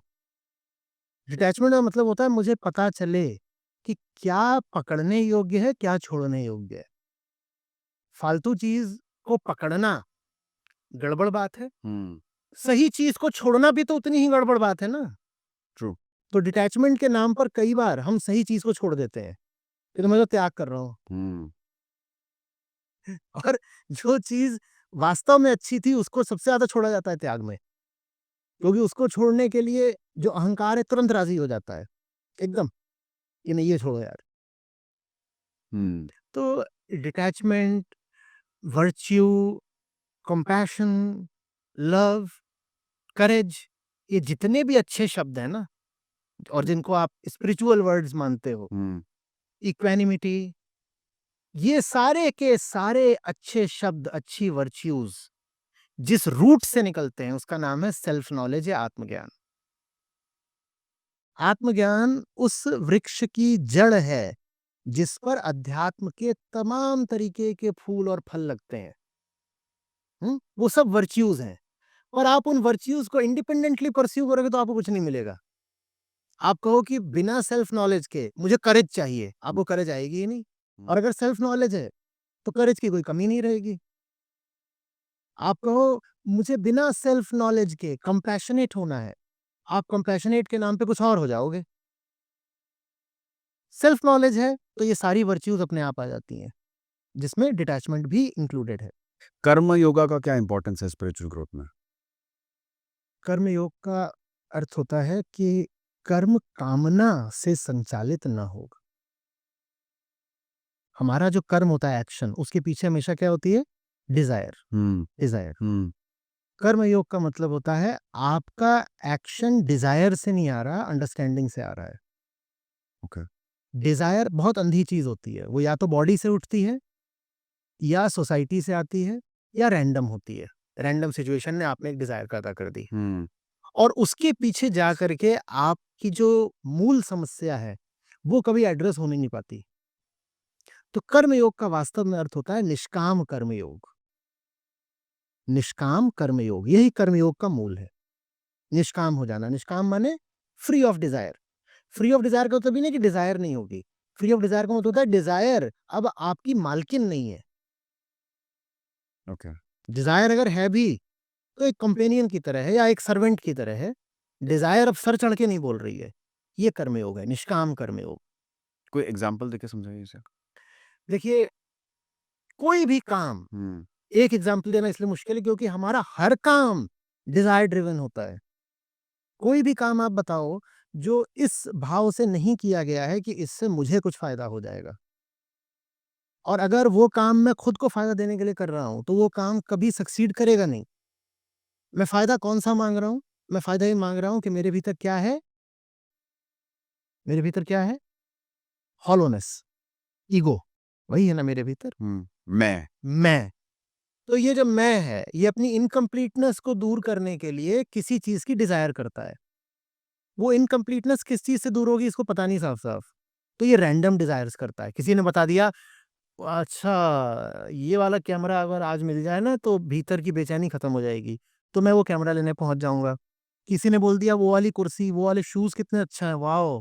That particular combination of black and yellow, lovely. शायद उससे मेरी सारी बेचैनी दूर हो जाएगी। तो मैं इधर से आके पैसे इकट्ठे करके जूते खरीद के ला रहा हूँ। किसी ने बोल दिया कुछ और कर लो, किसी ने बोला बड़ी गाड़ी खरीद लो, किसी ने कह दिया नहीं आप सिटीज़नशिप कहीं की ले लीजिए। ठीक है ना? तो डिज़ायर ये चीज़ होती है। डिज़ायर के पीछे एक डिज़ायरस वन बैठा है, वो ईगो है, वो ईगो है। तो डिज़ायर के साथ समस्या बस ये है, कोई मोरल प्रॉब्लम नहीं है, प्रैक्टिकल प्रॉब्लम है। प्रैक्टिकल प्रॉब्लम ये है कि आप जिस चीज़ की डिज़ायर कर रहे हो अगर वो आपको मिल भी गई, तो आपकी इनकम्प्लीटनेस नहीं दूर होगी। इसीलिए इतने सारे अफेयर्स होते हैं और फिर ब्रेकअप्स भी होते हैं। और कई बार जब ब्रेकअप नहीं होता है तो और ज़्यादा सैड सिचुएशन रहती है, कि ब्रेकअप भी नहीं कर सकते यार, फँस गए। ठीक है ना? क्योंकि जो आपको चाहिए था उस रिलेशनशिप से, वो आपको नहीं मिल सकता। आप कुछ सोच के गए थे उसके पास, जो सोच के गए थे वो व्यक्ति दे ही नहीं सकता। तो फिर आप फ्रस्ट्रेटेड रहते हो, आपको लगता है उसने धोखा दिया है, उसने धोखा नहीं दिया है। It is the very nature of desire to frustrate you. वो आपको वादा देती है, धोखा देने के लिए। बात समझ रहे हैं? तो इसलिए जो डिज़ायर है उसमें स ज्ञानियों ने, विचारकों ने बहुत इन्वेस्टिगेट किया कि डिज़ायर चीज़ क्या है, कहाँ से आती है, इसकी पूरी प्रक्रिया क्या रहती है। और उसके बाद उन्होंने कहा ये डिज़ायर आती है कहीं और से नहीं, इनर इग्नोरेंस से, लैक ऑफ सेल्फ नॉलेज, आत्म अज्ञान ही कामना बन जाता है। जब आप जान जाते हो कि भाई उससे मुझे तो कुछ मिलना नहीं है, तो उसके बाद आप फ्री हो जाते हो। कर्म योग का अर्थ होता है मुक्त कर्म, free action, action free of desire. अब आप कह रहे हो यार मिलना तो उससे वैसे भी कुछ नहीं है, तो उसके पीछे जाऊँ क्यों? तो इसका क्या ये मतलब है आप कुछ नहीं करोगे? नहीं। अब आप बहुत कुछ करते हो, और पागलपन में नहीं करते, अंधी कामना के पीछे आके नहीं करते। हुँ? अब आप जो करते हो वो या तो प्ले की तरह होता है, क्रीड़ा की तरह होता है या करुणा की तरह होता है। अगर यूँ ही कर रहे हो सहज स्पॉन्टेनियस तो वो क्रीड़ा होती है, कि मौज में कर रहे हैं, कोई पूछे क्यों कर रहे हो? तो बोलोगे पता नहीं बम्बई में बोलते हैं कि नहीं, उधर बोलते हैं ऐवई, ऐवई इधर बोलते हैं, तो बस ये एक तरह का निष्काम कर्मी है, ऐवई। कुछ मिलना नहीं है, यूँ ही कर रहे हैं, जैसे हवा बहती है, as the wind blows as the grass grows, उससे कुछ मिलना नहीं है, ऐवई। या फिर भाई तुझे तकलीफ में देखा तेरे लिए कर रहा हूँ। अपने लिए अगर कर रहा हूँ तो it's just like a sport. जैसे छोटा बच्चा खेल रहा है, वो खेल रहा है, उसे मिल क्या जाएगा? खेल रहा है। और अगर तेरे लिए कर रहा हूँ तो इसलिए नहीं कि तुझसे कुछ मिल जाएगा, इसलिए कि तारी ते ताकि मदद हो जाए। तो निष्काम कर्मयोग या तो क्रीड़ा बनता है या करुणा बनता है। तो ये उपनिषद्स का सार क्या है? यही जो सारी बातें अभी तक हम कर रहे थे उपनिषद ही हैं। सेल्फ ऊपर से नॉलेज लेके नीचे तक सब, हाँ। एंड पहले मिनट से लेके अभी तक हमने उपनिषद करी की ही बात करी है। Acceptance, self knowledge. Self knowledge हाँ। Is the key. हाँ, बल्कि उनकी जो विधि है वो एक्सेप्टेंस से बिल्कुल उल्टी है। उनकी विधि निगेशन की है, रिजेक्शन की है, एक्सेप्टेंस की नहीं है। अच्छा। वो कहते हैं एक्सेप्ट तो तुमने पहले ही बहुत कुछ कर रखा है, और जितनी बेवकूफियां सारी तुमने तो एक्सेप्ट कर रखी हैं। तो उपनिषद कहते हैं नेति नेति, रिजेक्ट करना सीखो, रिजेक्ट करना सीखो। वो कुछ भी एक्सेप्ट करने के लिए नहीं बोलते, वो रिजेक्ट करने के लिए बोलते हैं। तो फिर बचेगा क्या? पहले उसकी तुम चिंता मत करो, जो बचने लायक होगा वो बच जाएगा, और जो आने लायक होगा वो आ भी जाएगा। तुम्हारा काम ये है कि सारा कूड़ा साफ करो, गंदगी साफ करो। नेति नेति, रिजेक्शन वेदांता फिलॉसफी में फ्री विल को कैसे डिफाइन किया गया है? होती नहीं है। कहा गया है कि जिसको तुम अपनी फ्री विल समझ रहे हो उसमें कुछ भी फ्री है नहीं। मुक्त इच्छा जैसी कोई चीज होती नहीं है आम आदमी की जिंदगी में, इल्यूजन है। इल्यूजन है। सिर्फ जो फ्री है उसकी फ्री विल होती है, जो लिबरेटेड है, मुक्त है, उसके पास मुक्त इच्छा हो सकती है, वरना फ्री विल किसी के पास नहीं होती। लोग कहते हैं it is my desire, on my own accord, due to my own will I am going there. It never is this way. You never have free will. आपकी जो भी विल होती है उसके पीछे डिटर्मिनेंट्स होते हैं एक्सटर्नल, या तो एक्सटर्नल या फिजिकल। फिजिकल को भी एक्सटर्नली मानते हैं। तो कोई फ्री विल जैसी चीज नहीं होती। You get attracted to anything for a reason, you feel repulsed to anything for a reason, and the reason is always circumstantial. The reason is never inner. So there is nothing called free will, but there is a possibility that you can be free, and if you can be free, then your will can be called as free will, but that is a mere possibility. Whether or not you will ever realize that possibility depends on your choice. आप उतनी मेहनत करने को तैयार हो, आप सही फैसले लेने को तैयार हो, तो आप भी फ्री हो सकते हो, आपकी विल भी फ्री हो सकती है। ऐसी कौन-सी चीज़ है जो करंट जनरेशन को करनी चाहिए और अगर उन्होंने नहीं की इस वक़्त नौजवानों ने, तो फिर आगे बहुत बड़ी समस्या खड़ी हो कोई सकती खास चीज़ नहीं है करंट जनरेशन में। नहीं है? मुझे बार-बार सा आके वही जेन ज़ी, जेन अल्फ़ा बोलते हैं, कुछ नहीं है। इतना लंबा-चौड़ा टाइम स्केल है देखो इवोल्यूशन का। उसमें किसी एक खास जनरेशन की क्या अहमियत या इम्पोर्टेंस, स्पेशलिटी हो सकती है। इतनी जनरेशन आई गुज़र गई, ये वाले भी गुज़र जाएँगे। ये आज जो कहते हैं कि हम स्पेशल हैं, हम जेन अल्फ़ा हैं, ये कल बीटा वाले आ जाएँगे, ये अल्फ़ा वाले कहलाएँगे आउटडेटेड, आउटमोडेड। तो किसी जनरेशन में कुछ खास नहीं होता है, और हर जनरेशन के लिए वही अच्छा होता है जो हर जनरेशन के लिए अच्छा होता है। There are certain timeless things that are right irrespective of the age, place, society you are living in. वही चीज़ें आज की जनरेशन के लिए भी अच्छी हैं, कल की जनरेशन के लिए भी अच्छी होंगी, 5000 साल पहले भी ठीक थी, 5000 साल बाद भी ठीक होंगी। सारी वर्च्यूज़ की रूट होती है खुद को जानना। Keep an eye on yourself. Don't be such a coward that you are afraid of facing the mirror. Relationship को सक्सेसफुल बनाने के लिए हमें क्या करना चाहिए? ख़ास करके आज की जनरेशन में जहाँ पे सिचुएशनशिप्स और लिव इन रिलेशनशिप्स इतने प्रचलित हो चुके हैं और सक्सेसफुल नहीं हो पाते। देखिए, कुछ भी अच्छा हो सकता है, कुछ भी बुरा हो सकता है। कुछ ऐसा नहीं है कि सिचुएशनशिप नेसेसरीली बुरी ही होती है। हुँ। कुछ ऐसा नहीं है कि आप किसी से 80 साल का कमिटमेंट कर लो तो कमिटमेंट नेसेसरीली वर्चुअस ही होता है। ऐसा कुछ भी नहीं है। रिलेशनशिप दूसरे से अच्छी हो, इसके लिए पहले ज़रूरी है ना कि मैं भीतर से थोड़ा सॉर्टेड हूँ। मेरे हर सवाल का जवाब बस यही है। घूम फिर के सेल्फ नॉलेज पे ही आ रहे हैं आप। और क्या, मैं यहाँ भीतर से एकदम इनसेन हूँ। हाँ, मैं अपनी ज़िंदगी में किसी को ले आता हूँ, लड़की, लड़का, करेक्ट, तोता, मैना, करेक्ट। जूता, टोपी, ये सब भी रिलेशनशिप है ना। हुँ। आपने घर में जो पेट पाल रखा है वो भी तो एक रिलेशनशिप ही है। आपके वार्डरोब में जो कुछ है वो भी तो रिलेशनशिप है। और जो है, जो माइंड स्टफ है भीतर जो घूमता रहता है, वो भी एक रिलेशनशिप ही है। जब मैं ही पागल हूँ तो मेरी रिलेशनशिप कहाँ से अच्छी हो जाएगी? मैं ही तो चुनता हूँ किससे क्या रिश्ता रखना है। तो पहले खुद को सॉर्टेड करो। और क्या। हुँ। तो ऑटोमैटिकली सॉर्टेड इंसान आपको मिलेगा अगर खुद सॉर्टेड हो आप। ये सामने वाले को सॉर्ट आउट कर दोगे आप। फॉरगिवनेस का क्या रोल है? हर्ट जितनी कम होगी, फॉरगिवनेस उतनी आसान हो जाएगी। हर्ट होने के लिए पहले फ्रेजाइल होना ज़रूरी है। ईगो फ्रेजाइल होती है। जितनी ज़्यादा ईगो होगी उतनी ज़्यादा हर्ट होगी। हर्ट जितनी ज़्यादा होगी, फॉरगिवनेस उतनी मुश्किल होगी। अगर आप अपने अतीत को भूल नहीं पा रहे हैं, अगर लग रहा है उसने मेरे साथ ऐसा कर दिया, I was victimised, I was traumatised, I was this, वो हमेशा वही चलता रहता है, तो इसका मतलब ये है बहुत अहंकारी आदमी हो। अहंकारी माने अज्ञानी, अज्ञानी माने बेचारा। जिसे कुछ पता नहीं उसको बेचारा ही तो बोलेंगे ना, उसको और क्या बोलें? हुँ? तो ये फॉरगिवनेस वगैरह की ज़रूरत तभी पड़ती है जब पहले हर्ट तो हुए हो ना। मज़ा तब आता है कोई आके आपको बोले सॉरी, आप बोलो फॉर व्हाट?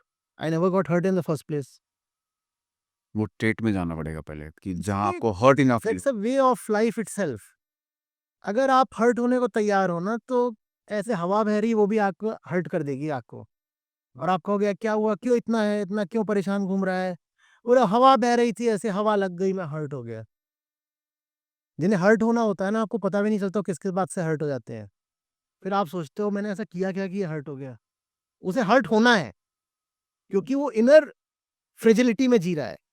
वो भीतर से इतना कमज़ोर है कि बाहर की कोई भी चीज़ उसको हर्ट कर देती है। ऐसों के साथ बड़ा फिर केयरफुल होना पड़ता है। ऐसों के साथ रिलेशनशिप मैनेज करनी पड़ती है, ऐसों के साथ रिलेशनशिप होनी ही नहीं चाहिए। जिस रिलेशनशिप में इतना मैनेजमेंट करना पड़ता हो और इतना केयर रखनी पड़ती हो, touch me not, I am fragile, I get hurt very soon, वो ऐसी रिलेशनशिप से तो तौबा। बात समझ रहे हो? तो फॉरगिवनेस की जरूरत नहीं पड़नी चाहिए। हमने फॉरगिवनेस को वर्च्यू बना दिया है, but real forgiveness is about not getting hurt at all. फिर ये वही वाली बात आ गई ना कि अगर आप डिटैच्ड हो तो आप हर्ट नहीं होंगे। आप सब समझ रहे हो, बढ़िया जा रहा है।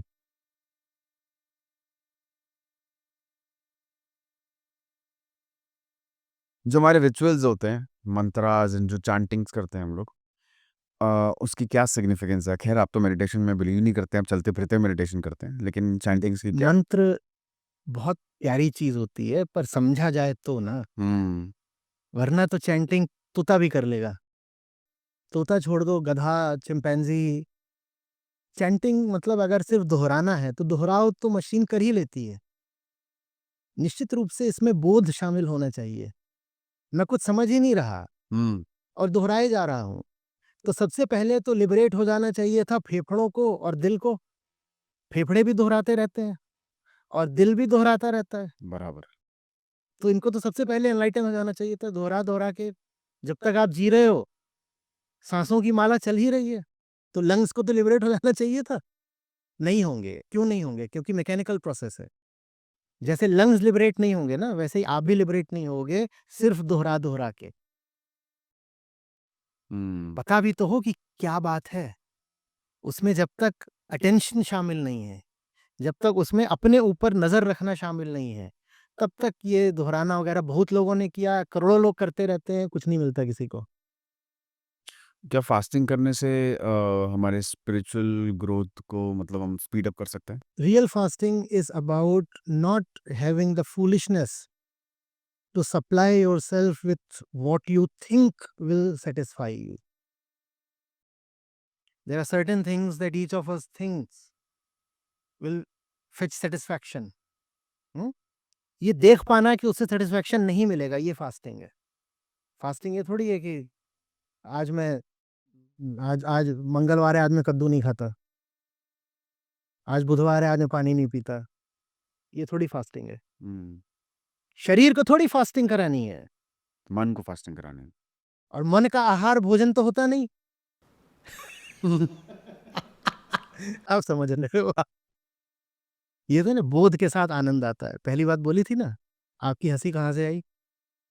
समझने से। आप समझे तो आप हंस पड़े। बोध के साथ आनंद आता ही है।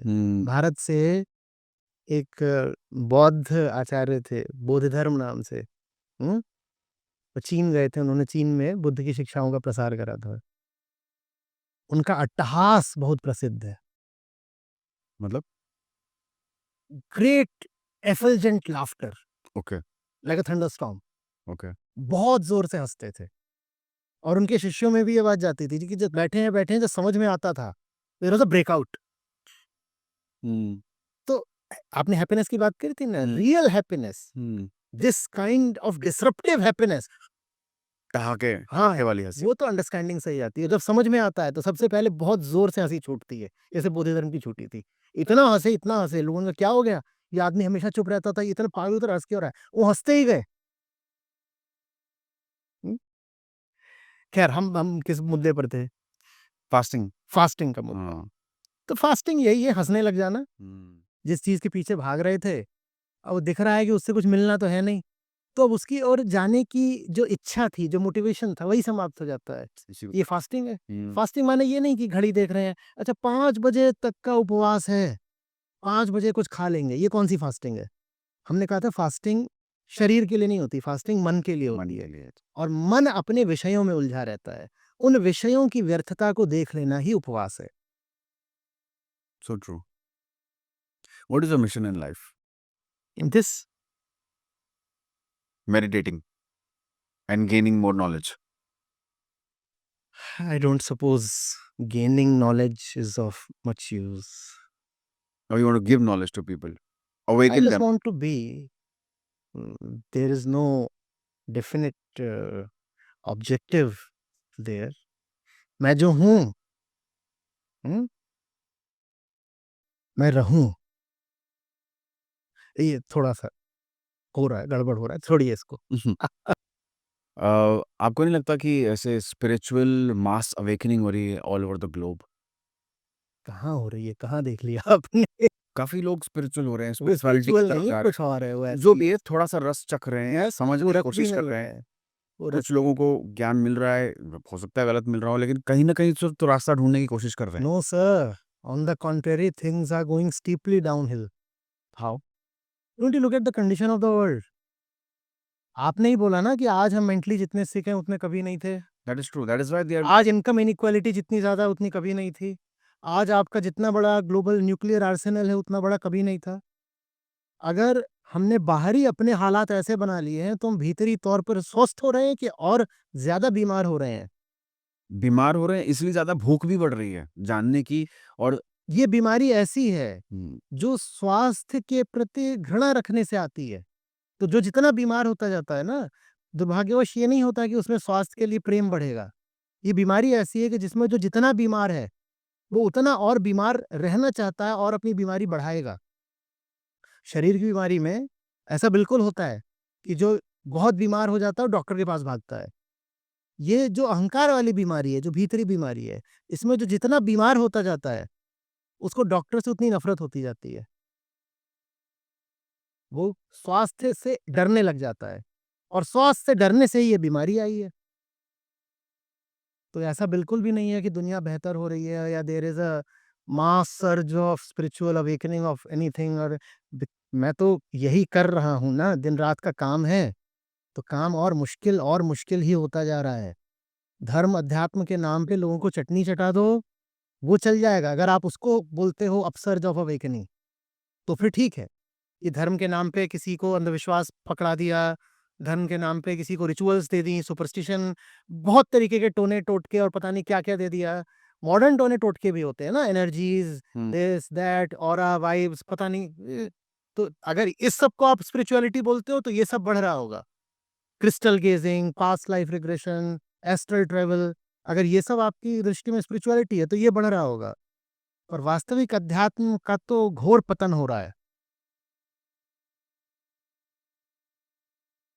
चलिए ठीक है, थैंक यू सो मच आचार्य जी, बहुत ज्ञान मिला आपसे और ये समझ में आ गया कि बस अभी अंदर झाँकना है और अपने आप को पहचानना है और मैं फिर अगर आपको थोड़ा-सा असमंजस में छोड़ पाया हूँ, हाँ, तो ये बातचीत सफल हो गई। नहीं डेफ़िनिटली मतलब अभी आपने जो कहा है सेल्फ नॉलेज हुँ। जो होना बहुत ज़रूरी है, तभी आई थिंक वो वही जो अपने कॉन्सेप्ट्स होते हैं, आप अगर बस उस पे पुनर्विचार कर पाएँ, हुँ? आप थोड़ा डाउट में आ गए हो, थोड़े कन्फ्यूज़ हो गए हो, राइट, तो समझिए कि हमारी बातचीत बढ़िया गई है। सफल हुई। ठीक है? सही रास्ते जा रहे हैं। सही रास्ते जा रहे हैं और जब और क्लैरिटी आएगी तो आप बहुत ज़ोर से हँसोगे, अकेले हँसोगे। हुँ, हुँ। पड़ोसी पुलिस में फ़ोन करेंगे, ये अकेले बैठ के रात में हँस हँस रहा है। चलिए thank you so much for coming, thank you so much for taking our time, thank you. So if you want to stay tuned to this channel, please subscribe to the channel so that आपको नए नए videos मिलते रहें timely basis पर और आप information consume करते रहें।